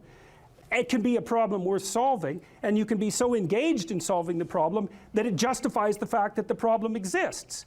And then you get to have the problem and the solution at the same time, and maybe that's better than not having the problem at all. And I believe that, because one of the things I have seen, and I've seen this being so interesting when I've been lecturing to people, especially more recently, and this is also manifested itself on YouTube. I'm talking to people a lot about responsibility, and it's young men in particular that seem to be responding to that. And I think that's partly because I think that young women, in some sense, have their responsibility map already laid out for them. It's also less voluntary in some sense for women, because they have more complicated problems to solve in the first part of their life, right? Because they have to get the family problem solved. But whatever. I've been talking in a very delineated manner about responsibility, which is a strange thing to sell to people, but responsibility is what gives your life meaning. And so then you might say, well, then take on ultimate responsibility. And what happens? You have an ultimately meaningful life. And then you might say, well, if your life is ultimately meaningful, doesn't matter if it's punctuated by tragedy or even predicated on tragedy. It's worth it. And I think that's true. And everything I've seen indicates to me that's true. Every time I get my clients to take on more responsibility, and it isn't an injunction. You're a bad person, you should take on responsibility. It has nothing to do with that. You can define the damn responsibility. It isn't something that someone else should impose on you. It's not a matter of doing what you should do in some abstract manner. It's not that. It's the choice of what game you're going to play. And you can play the game of the seeker, I would say, and if you play that game, then everyone wins. And it's the best game you can play. And so the answer, in some sense, to the tragedy of life, to the catastrophe of life, to the fall, is to adopt the responsibility of mortality that goes along with that, and to play that game maximally. And paradoxically, it's in the willingness to do that the solution emerges. And I have done my best with every single thing I've talked to you guys about. I have done my best to do what Dostoevsky does in his novels, which is I make a proposition and then I spend months or years trying to figure out if I can take the bloody thing apart, if there's something wrong with it, because I want to find out. I want to hit it with a hammer and see if it breaks. And what I've been trying to do is to tell you all the things that I've gathered, let's say, or laid out or articulated or discovered over the last 30 years that I have not been able to break with the biggest hammer that I could take to them. And I guess that's the fundamental one, is that I believe that the idea that lurks in these images, derived from very different cultures, it's the same idea. Life is suffering. right, indisputable. What do you do about that? You voluntarily accept it and then strive to overcome the suffering that's a consequence of that. And you do that for you, and you do that in a way that makes it better for other people. And then that works. And one question might be, well, how well does it work? And the answer is, the only way that you can find out is by trying it. That's it. That's the existential element of it. The proof is to be derived by the incarnation of the attitude in your own life. No one can tell you how it will work for you. It's the thing that your destiny is to discover that. And you have to make the decisions to begin with. It's like, because you can't do this without commitment. You have to commit to it first. That's the act of faith that Kierkegaard was so insistent upon. You have to say, I'm going to act as if being is good. I'm going to act as if truth is the pathway to enlightenment. I'm going to act as if I should pursue the deepest meaning possible in my life. And there's reasons to do none of those. They're real reasons. So it's really a decision. But you can't find out what the consequence of the decision is unless you make the decision. I think the same thing happens when you get married, by the way. Is that if you think you might leave, you're not married. And then you think, well, the marriage didn't succeed. It's like, well, maybe you were never married.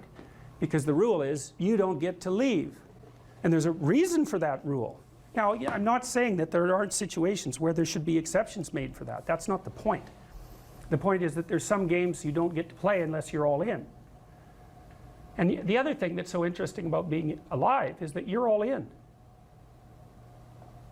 No matter what you do, you're all in. This is going to kill you. So I think you might as well play the most magnificent game you can while you're waiting. Because do you have anything better to do? Really? Why not pick the best thing possible that you could do? Why not do that? Maybe you could justify your wretched existence to yourself that way. I think you could. That's what it looks like. You know, people find such meaning in the responsibilities they adopt, it stops making them ask questions about what life is for. If you have a newborn child, for example, like unless you're really in a bad way, psychotically depressed, or maybe your personality really needs some retooling, you stop thinking about anything but ensuring that that baby is doing well.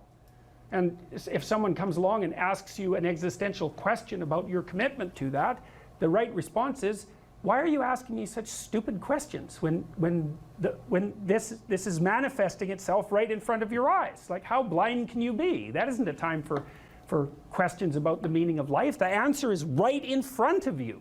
And if you can't see it, it's not because life has no meaning, it's because you're blind. I mean, that's what the image of the Virgin Mother and the child is all about. It's like, what's the answer to the meaning of life? Here's an answer. It's like, well, I'm going to criticize that. Well, go right ahead. You know, it's like what you're like a what do you call that? A termite gnawing on a temple. There's no utility in that sort of criticism. It's blindness. And it's the same thing with regards to the path of the hero. It's like it glistens in front of you and you can criticize it. It's like, fine. Put the cart before the horse and see how far you get.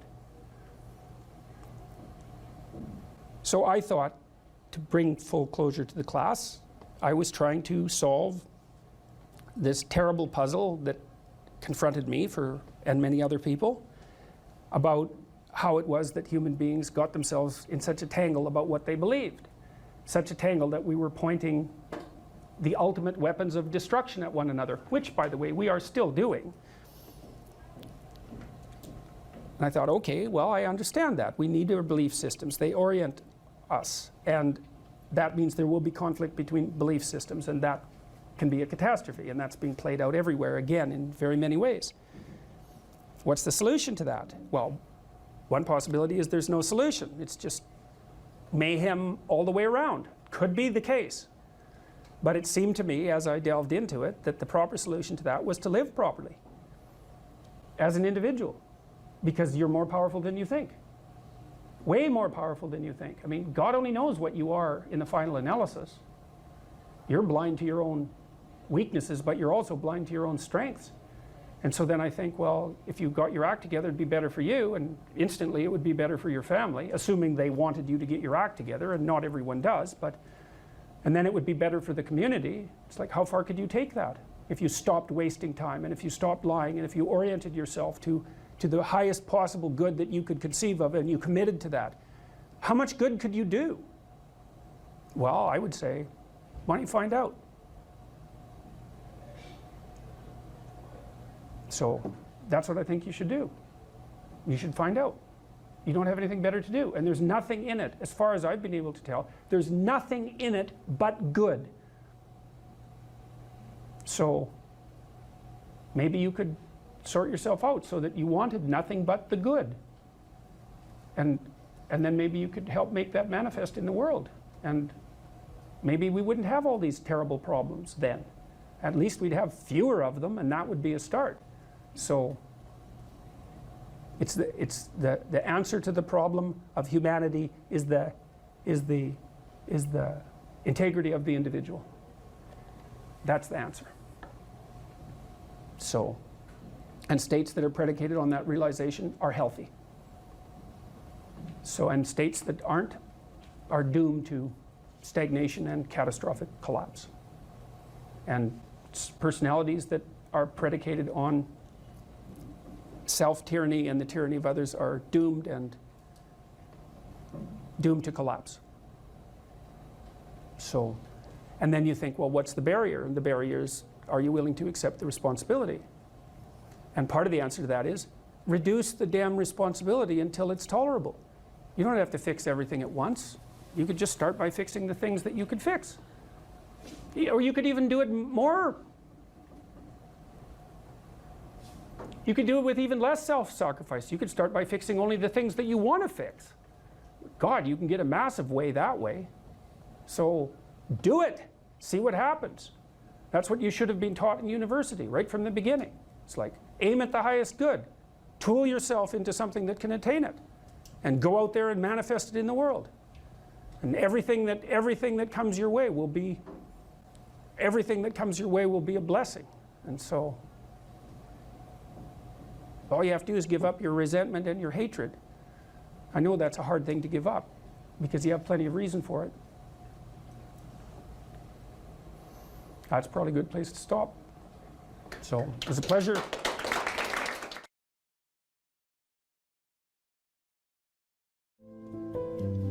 We have to conserve the idea that the individual has an infinite responsibility to the direction of being. And we know that. You know perfectly well that you live in a relationship with your own conscience. And when you violate the moral order that's part and parcel of your soul, you're ashamed and hide and bitter.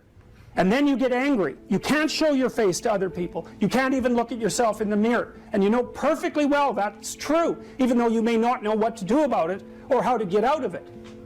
There's a moral order built into human beings.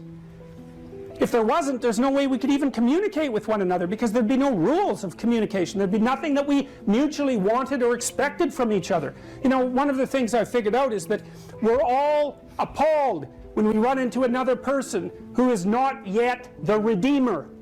Every person you ever meet, you're dissatisfied with because they're not who they could be. And you're broadcasting that message at everyone all the time. You're not who you could be. You're not who you could be. You're not who you could be. I'm not who I could be. And we're all facing each other with our emotional displays, pleading with each other to become that which we could become. And everyone knows it. But we won't do it. And it's no wonder. The postmodernists, they're the logical conclusion of the Nietzschean dilemma. God is dead. The value structure collapsed. The specter arises of all value structures collapsing. That's the postmodernist dogma. All value structures have collapsed. They're only there for the purposes of exclusion. They have no intrinsic value. It's a very, very powerful argument. That's why it dominates the universities. That and the fact that it allows people to dispense with their moral responsibility, which is something that's never discussed by the postmodernists. But you have to give the devil his due. What's the problem with postmodernism? Well, if all value structures have collapsed, then there's nothing to do. Because in order to do something, one thing has to be better than another, because otherwise, why do it? And so people who are ensconced in the postmodern tradition are undermined by their own philosophy. They can deconstruct their own deconstruction, in which case they might as well just sit there and do nothing, which would actually be preferable to what they're doing now. So how do they extract themselves from that dilemma? They do it illogically, but they don't care, because the postmodernists, first of all, don't believe in logic. That's a reflection of the logos, which they've dispensed with. Dialogue they don't believe in, because that's a reflection of the logos, which they've dispensed with. Logic and dialogue are irrelevant. Well, that does bring up the problem of what to do. Well, the postmodernists finesse that by reverting to the Marxist doctrines from which postmodernism emerged. And so they say, well, yeah, you can't get any direction from postmodernism, but we're not going to worry about that because we don't worry about such things. What we'll do is just use sleight of hand to push forward the communitarian doctrines out of which our original hypothesis emerged. And everyone says, well, we'll turn a blind eye to the paradox because we actually need something to do. And plus, to the degree that we're communitarian, we can take out our nihilistic resentment and arrogance and ingratitude on every single person we deem to have something more than we have. And so if you're wondering why certain values can exist in the absence of any value, you have to look no farther than to understand that people who are desperate and chaotic will still be angry and destructive. And they can manifest that perfectly with the moral mask that says, well, I'm not really after what you have, because you have a little more than me. I'm speaking on behalf of these people who have even less. It's like, it's absolute nonsense. It's so funny watching Yale students complain about the privileged. They're in the top 1/10 of 100% of people who've lived in the entire history of the planet, much less just the people that are on the planet now. They're dominating patriarchs in training, right? They're baby representatives of the patriarchy. And all they do is complain about that tiny, tiny, infinitesimal fraction of people who have slightly more than they have now. It's appalling. And their idiot professors pat them on the back and send them out the world to do that instead of teaching them how to live. Well, as far as I can tell, the alternative is a proper return to the past, and that is precisely to journey into the chaos, to look at the worst possible thing, and to pull the dead father up from the chaotic depths. That's how you stop being a puppet. Someone whose strings are being pulled by forces they do not understand behind the scenes. You find out what's great about your culture, this thing that's provided us with everything that we see in this room, this amazing warmth that we're experiencing when it's 30 bloody below outside, the fact that the electricity is on and that computational resources are working and that we can all sit here peacefully and that no one is hungry. In fact, we're too fat. That's our big problem. Oh no, we have so much stuff we're getting fat. Yeah, well, that's a good problem to have. We should have some gratitude for what's been produced that's brought us to this point, and we need to wake up and understand what we're doing. That's what the psychoanalysts were trying to do in the 20th century. That's what all the great clinicians were trying to do, and I would say, above all else, that was what Carl Jung was trying to do. He believed firmly that the idea of the divine spark within the individual was a metaphysical reality, by which he meant a reality that actually transcended and existed superordinate to the physical reality, a more real reality. That's whatever consciousness is, something we understand from a scientific perspective, not at all. That's been represented in our mythologies as far back as we can push them as an independent agent in the world, giving rise to form. That's how we treat each other. That's how we recognize ourselves. That's how we judge each other. You make your bed, and then you lie in it. And everyone knows it. And that's not to say that you're not subject to random and chaotic circumstances and the tragedy of life. Just because you can do some things doesn't mean you can do everything. But you can do some things, and if you don't do them, then things fall apart.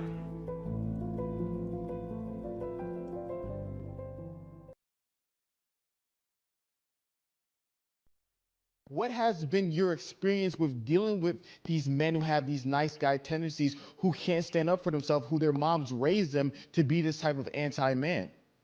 Yeah, well, sometimes that can also be temperamental, right? Because if a man happens to be high in agreeableness, this is also true of women. They're much more conflict averse and they're nicer in their temperament. So if you get an agreeable boy, let's say, who also has a doting mother, then you might have that problem. There's other ways of having that problem, but that's one way.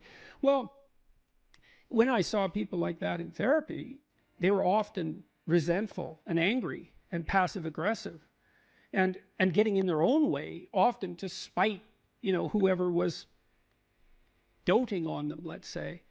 And so the first thing I would do is listen to why they were there, and then start to unpack that anger, and then start to work with the individual to figure out how to voice that. You have to separate out what's old history and useless and what's just narcissism and infantilism from genuine concerns. But if you listen to people, they will sort that out for themselves.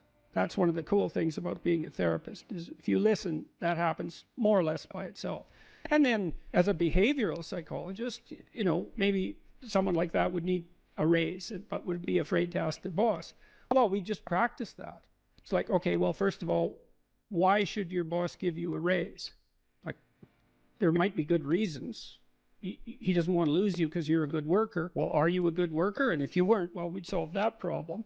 Put yourself in a position where you deserve the raise. Okay, well, now you're too timid or you're too unskilled, because you have to differentiate those two things too, because some people who can't stand up for themselves actually don't know how, whereas others are afraid, and some are both. And so you have to figure out, so some of it's skill training. Well, how do you actually ask your boss for a raise?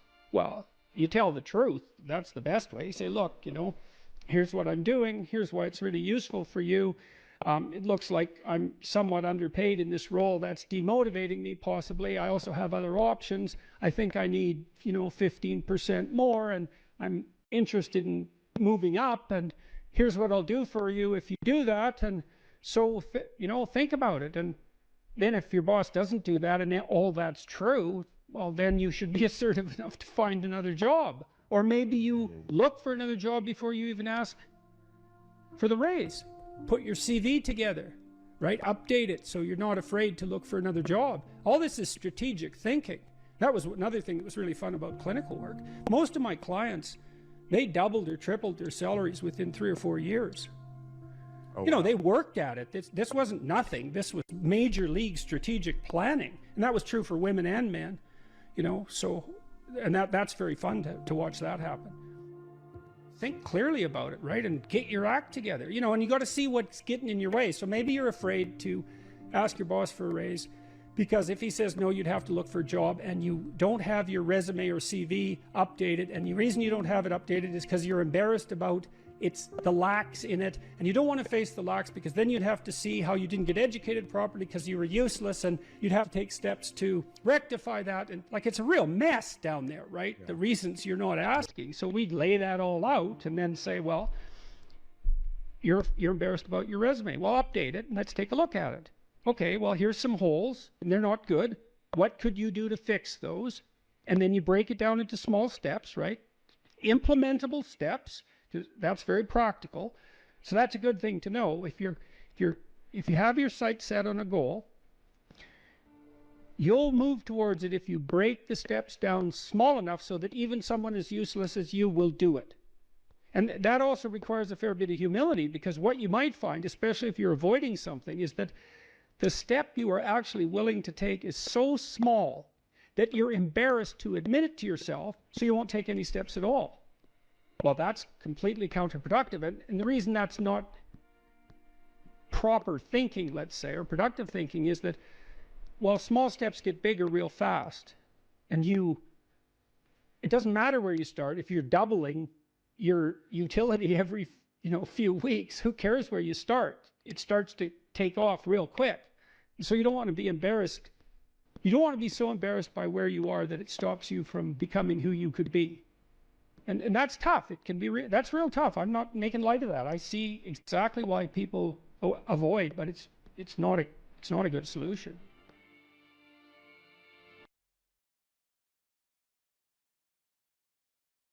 What steps should someone take to start developing delayed gratification when they constantly give in to instant gratification?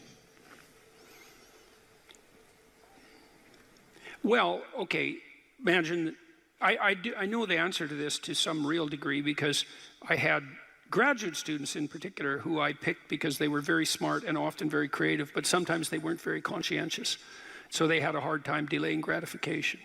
And so, well, I would say, if you would like to discipline yourself, which is a very good idea,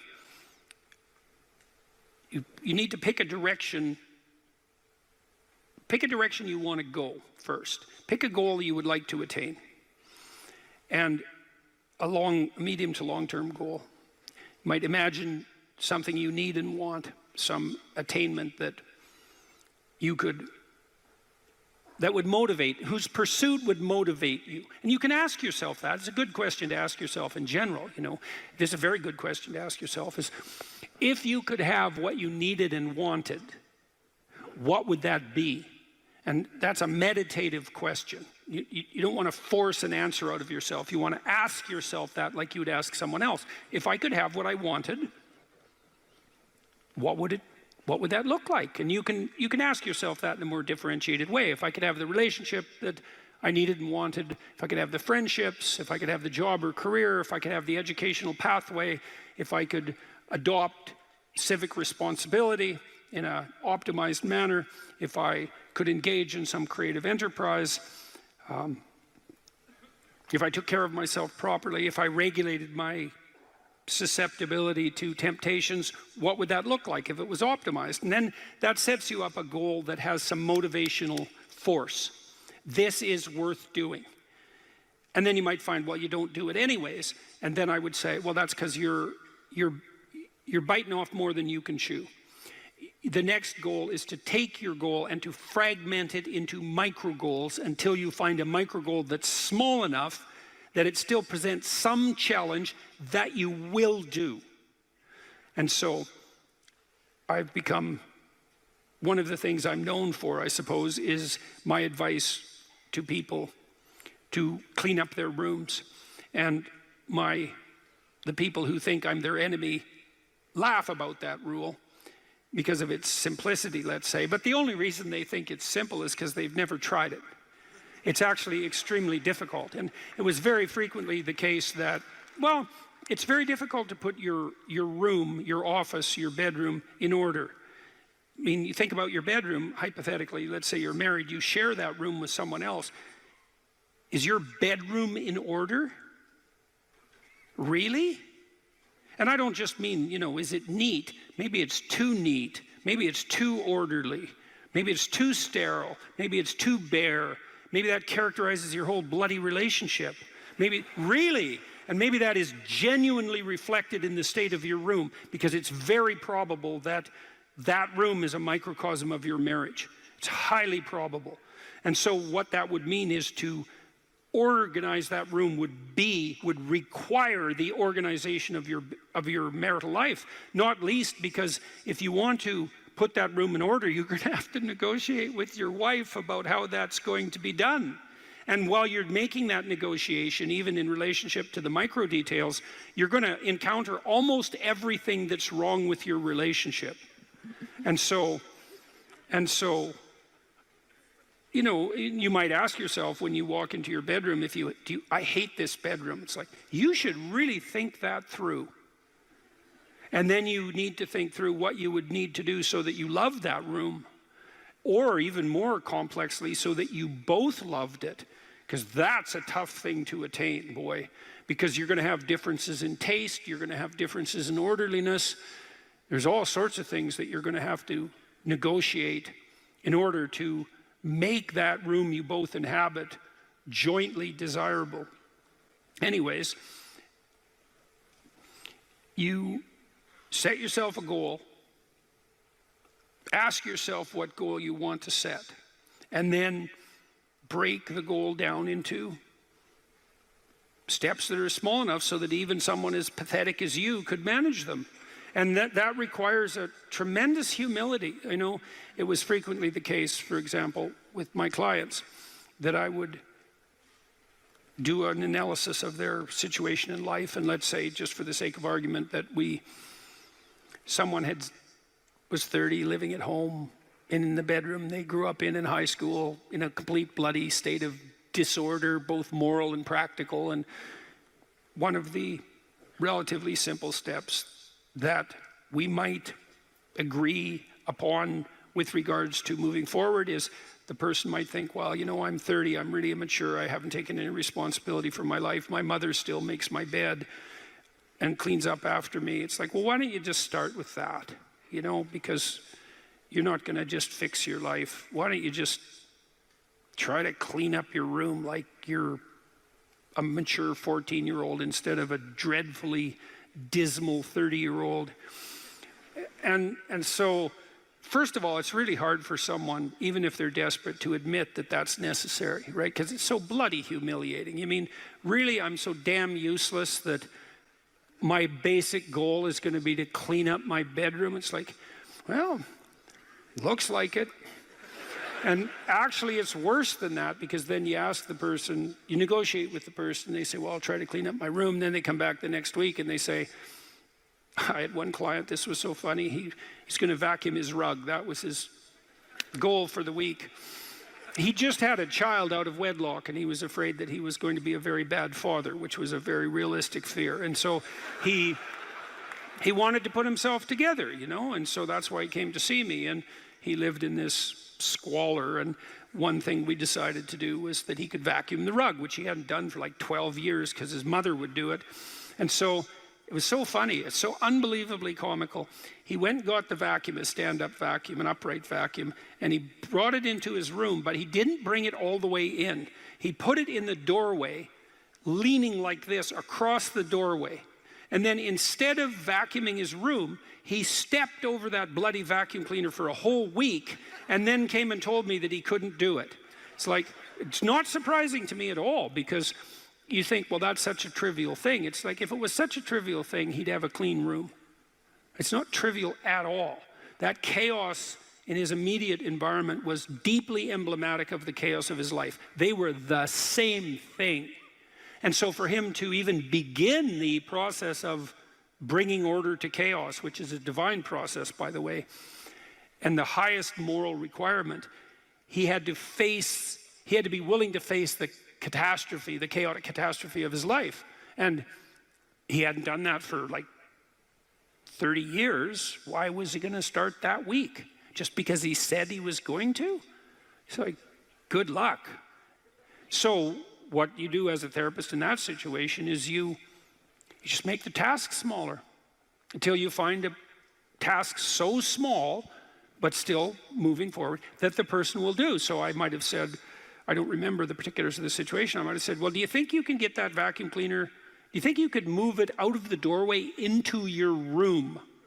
That's all you have to do this week. Do you think you can do that? And I'd say that and offer that without being contemptuous. Like, you have to be very careful about such things. And I know that this is more complicated than it looks. And I also know that the first step taken towards the domination of chaos and its transformation into order is a cardinal and difficult step. And so you can make it small, and that's fine, it'll still work. So I might say, well, just move the vacuum cleaner inside your room. And then I would also say to someone in that situation, don't do more than that.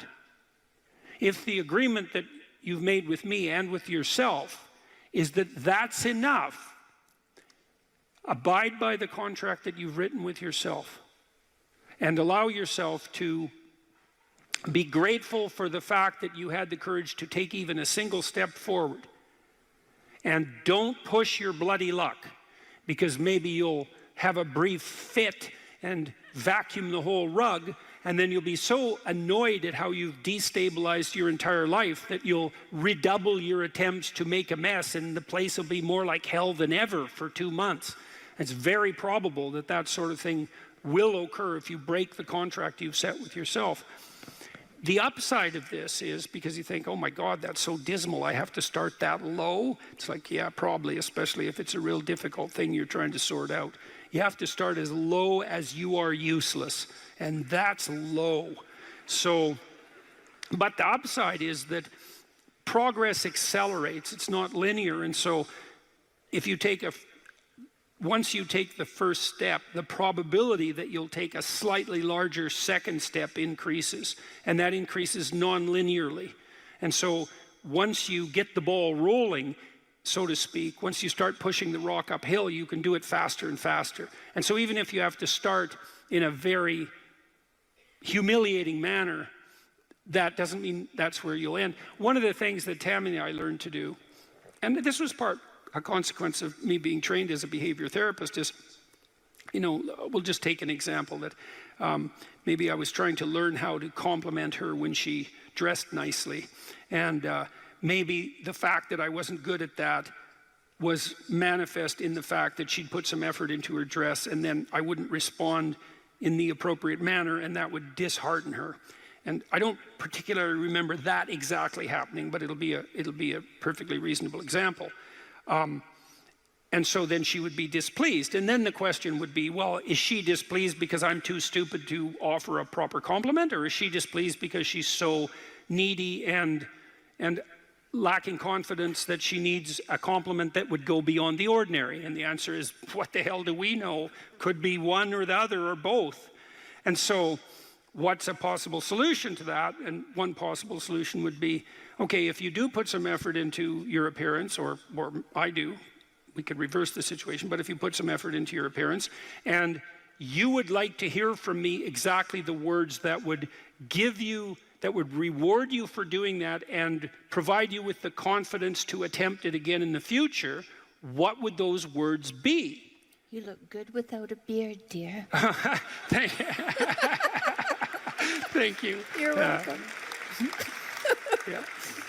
Very funny. Very funny. And so, and then you can say, well, if you tell me those words, I will repeat them back to you. And then the person who needs the words might object, well, that's false, it's superficial, it's artificial, it's not spontaneous. And if you really loved me, I wouldn't have to tell you what to say. It's like, well, all of that's wrong. It's like, just because I love you doesn't mean I'm not stupid. And so, in fact, I love you might even be evidence that I am, in fact, stupid. So like, help me out here. I don't know what you want, and maybe you could just tell me, and then I'll tell you what you want, and I'll do it stupidly and badly. But I'll be slightly better at it the next time, and maybe if you let me practice 50 times stupidly and badly, I'll get reasonably good at it, and then that's something that we'll be both good at for the rest of our lives. And that's something worth knowing. You know, if you imagine you're upset with your partner because they haven't delivered something to you, whatever it is that you want, and then there's two questions that arises, right? Are you just like immature and greedy and self-centered, or are they useless and incapable of delivering? And neither of you know, and you have to sort that out. And then you also, as the injured party, let's say, might regard it as a moral necessity on your part to indicate to your partner exactly what you want, is to tell them. Like, it looks to me like if you did this or said this, then that would satisfy me. And then you might say, well, is that reasonable? Do you feel that it would be reasonable for you to offer that? Would you be willing to offer that? Am I pushing you too far? Those are all things that have to be sorted out. And then you can practice that, and you can practice that with the resolution of every dispute that emerges. If you're willing to take to yourself the responsibility of communicating to your partner your conditions for satisfaction. It means you have to admit them to yourself too, which is also very difficult. And then you can help your partner take stupid incremental steps forward, you know, in the direction that you'd like to see expand, and then you can get better at that. And it's unbelievably useful. You can get better at how you have dinner together, or breakfast or lunch. Those things repeat every day, so they're very important. You can get better at how you greet each other when you come home. You can get better at the routine that you that you fall into, let's say when you go to bed at night or when you wake up in the morning, all these things that repeat, because that's your life, the things that repeat. You can conceptualize how you might like them to be ordered if they were undertaken in an optimal manner, and you can start incrementally moving forward to that. And you can do that by communicating what you need and want, and by carefully rewarding your partner for taking the appropriate incremental steps forward. And so if you're trying to discipline yourself, you make a goal, you break it down into micro goals, and you implement the micro goals and reward yourself for doing so. And if you do that reliably and you make that a practice, that you'll become more disciplined across time, and you'll move towards the fulfillment of your goals. And that's practically how that's the practical guide for success on that front. Once you orient yourself, then you have an obligation, I would say an obligation to the development of your soul, to speak the truth. You have to be oriented properly, though, because the truth is something that exists in service to an ideal of sorts. Then you can imagine that you could use your language two ways. You can use your language to manipulate the world and to extract from it what you want. So, for example, maybe you go out on a date with someone and you decide that the end goal of the date is to have a sexual partner for the night, and then you can craft your language to manipulate the person into providing you with what you want. And that's like an instrumental use of language. But the problem with that, there's many problems with that, but one of them is that what if your idea about what you should want is wrong? Like maybe that's not the way to treat someone that you're on a date with, out on a date with. Maybe you're minimizing and reducing the interactions between you from what could be a healthy and elevated state of interaction and discourse to something that basically the pursuit of impulsive pleasure. And maybe that's not good for you next week and the week after and a month down the road. Maybe orienting yourself towards impulsive pleasure is a very bad idea. Remember what happens in Pinocchio. Pinocchio goes to Pleasure Island, and Pleasure Island is a place where impulsive pleasures can be had at a moment's notice. But what Pinocchio discovers, along with Jiminy Cricket, that Pleasure Island is run by masked totalitarians. They're all dressed in black, you remember, and they're turning the children and adolescents who are on Pleasure Island, they're depriving them of their voice, turning them into braying jackasses, and preparing to sell them as slaves to the salt mines. And so there's an implication in that story that the pursuit of impulsive pleasure is one route to totalitarianism and slavery, and I believe that. So perhaps orienting your language towards the gathering of impulsive pleasure is a misuse of your highest gift, the gift of logos, the gift of communication. The alternative is to orient yourself towards the highest good, as we already described, and then speak the truth. And you can tell when you're doing that, or you can tell when you're not doing that, because if you're not telling the truth, if you're using someone else's words, you're being manipulated in a sense by forces that are behind the scenes. You're not using your own words. You're the puppet of an ideology or another thinker or your own impulsive desires. And you can tell when you're speaking like that because it makes you feel weak. It makes you feel weak and ashamed. And you can localize that feeling physiologically. If you listen to yourself talk, you can tell when you're speaking properly, you will experience a feeling of integration and strength. And when you're speaking in a deceitful or manipulative manner, you'll feel that you're starting to come apart at the seams. And what you need to do is practice only saying things that make you feel stronger. And that'll mean, to begin with, that you'll notice that almost everything you say is a lie. It's either a lie or someone else's words. It's very hard to find your own words, but you don't actually exist until you have your own words. So then you try to teach yourself how to speak your own truth, and you listen to other people while you're doing that, because they can help you shape and correct your words. They'll react to them badly if you formulate your ideas badly, and if you listen and pay attention, then you can learn to formulate your words more and more clearly and accurately, and that makes you more and more powerful. It gives you more and more authority, which is the beneficial form of power.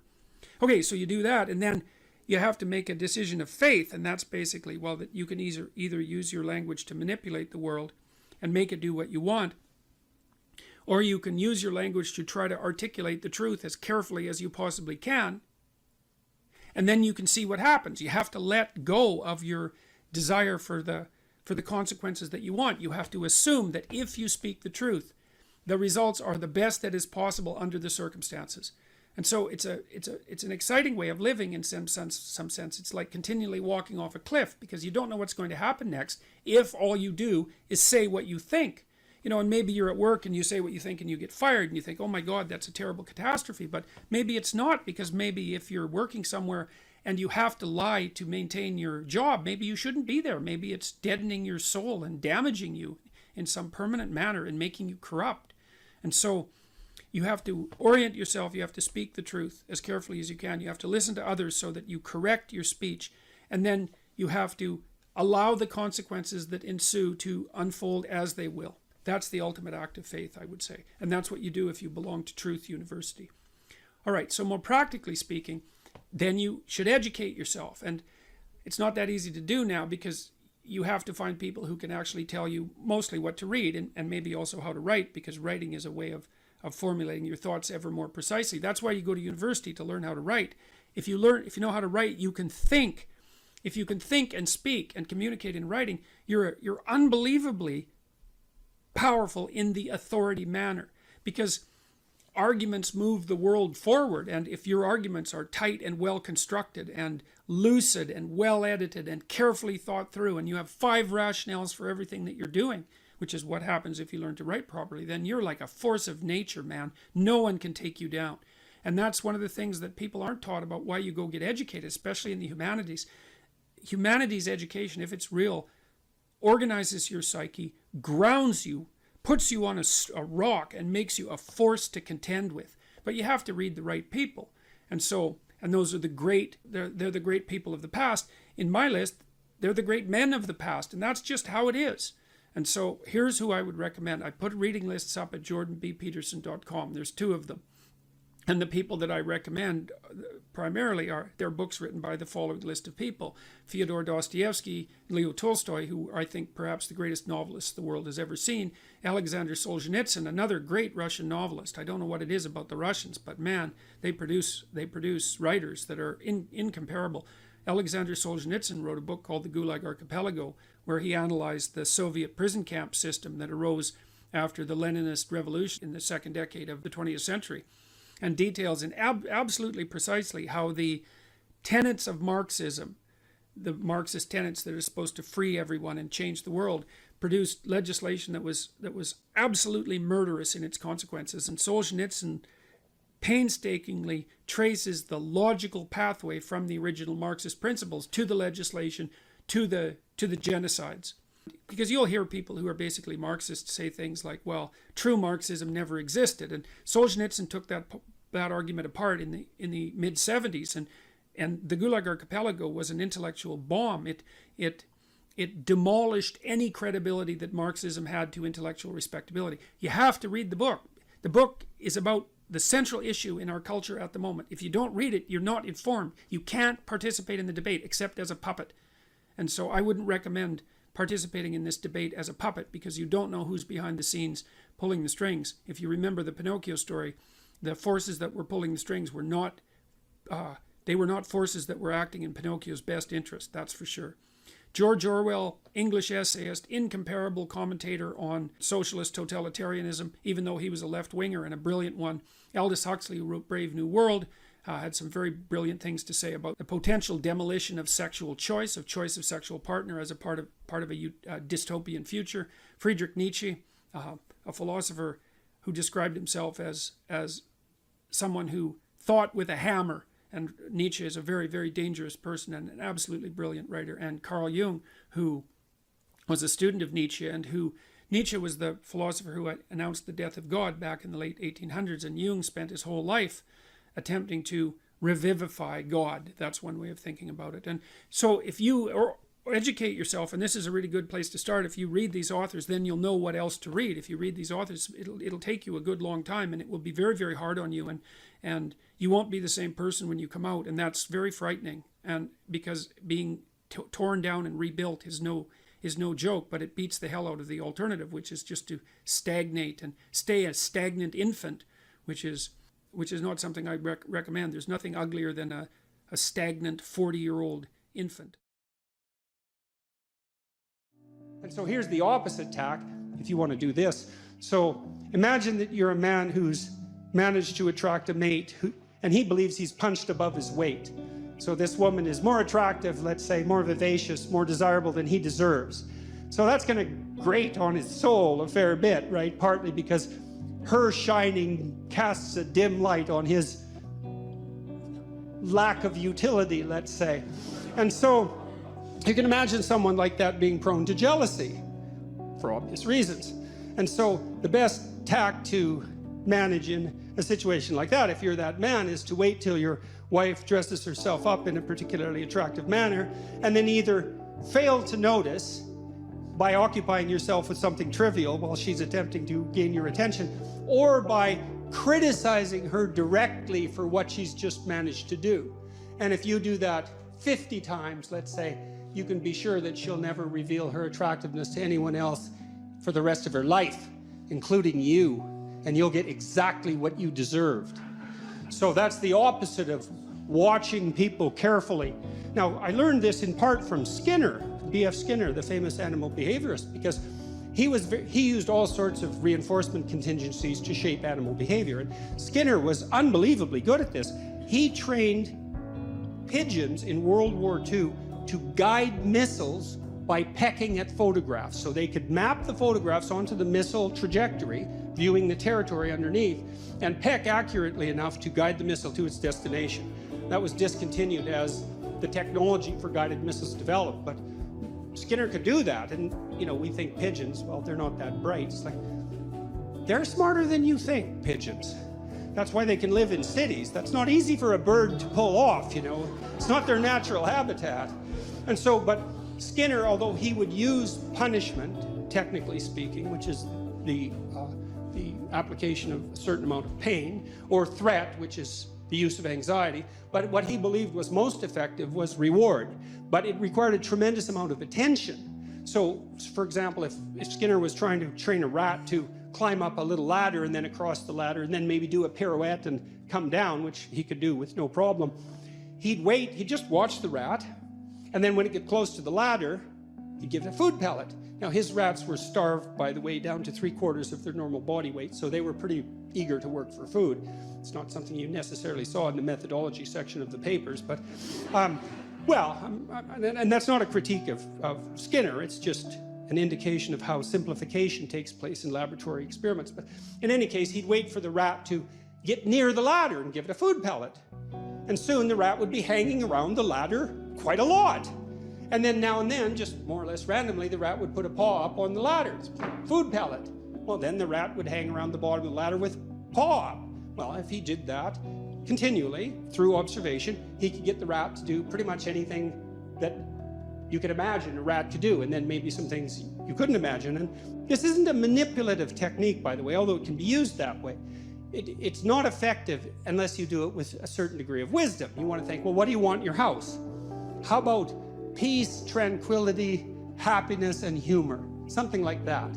It's not a bad first pass approximation. And you got to get that in your head. It's like, do you want that, or do you want the delights of endless martyrdom? Because you have to make a choice, and you might think, I wouldn't pick martyrdom. It's like, really? Really? You wouldn't, eh? You'd pick peace and happiness and humor, and so everywhere you go, that's all you're ever surrounded with. It's like highly improbable.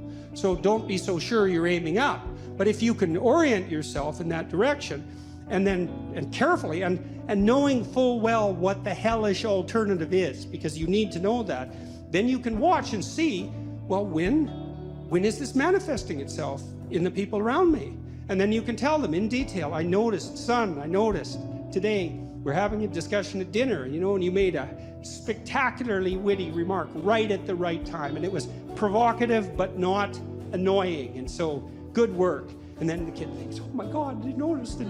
And then he's like twice as funny the next day, and maybe not in some unbearable manner, and that really works. It really works. But like I said, you have to quell the envy that would otherwise beset you, and you have to want to aim up, and then you have to not be jealous of the other person's goodness, and you have to be extremely attentive. But man, as a transformation technique, even in extraordinarily difficult relationships, which goes back to your point, there isn't anything I know of that's more effective.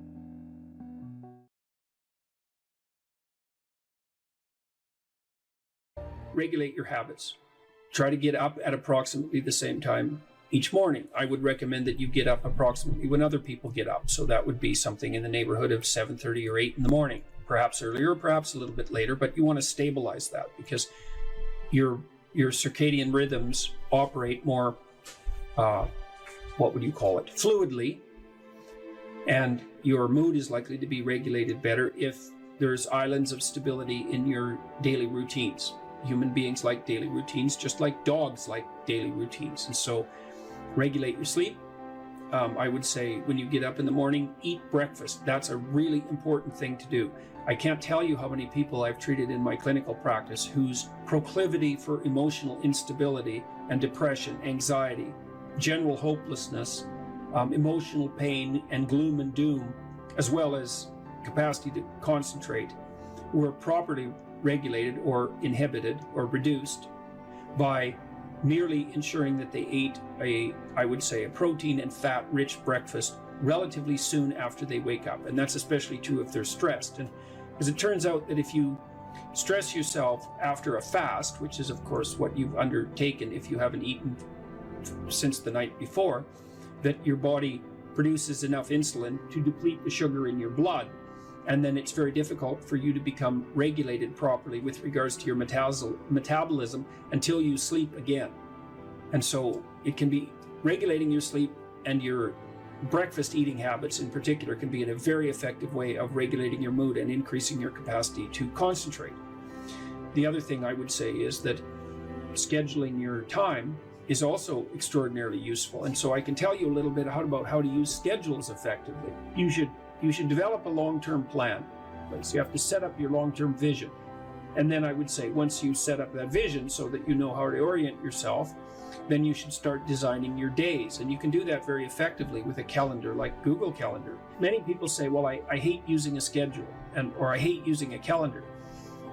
What you're doing is using the calendar as an external tyrant that's telling you what you should do if you were going to be a conventionally good person each day. So you load yourself up with arbitrary responsibilities. But that's not really how you should use a schedule. What you should use a schedule to do is to design the day that you would most like to have. And obviously that's going to include accepting some responsibility and undertaking to make progress on those things that you have to make progress on to keep your life from collapsing into chaos. But it should also mean that you schedule in activities that make you actually want to have that day. And so if you're using a schedule properly, that it can be your friend. And that can also be something that can increase your capacity to concentrate. And then I would say, well, if you're very scattered, then you can start to train yourself. You might say, well, I need to learn to read without distraction. So maybe what you do, you say, okay, well, for the next week, I'm going to read 10 minutes a day, and I'm going to try to limit the distractions. And if you're successful at that, then you could try 12 minutes a day. And if you're successful at that, you could try 15 minutes a day. And the trick is to set a goal for yourself that is slightly beyond your current level of performance, enough to be challenging, enough to be worthwhile if you accomplish, but not so difficult that you're likely to fail. And then practice incrementally, day by day, trying to inculcate the habits that you want to inculcate. And assume that it'll take you a number of months or even a number of years in order to become very fluent at the habit. The important thing is to start improving incrementally, because incremental improvement pays off like compound interest.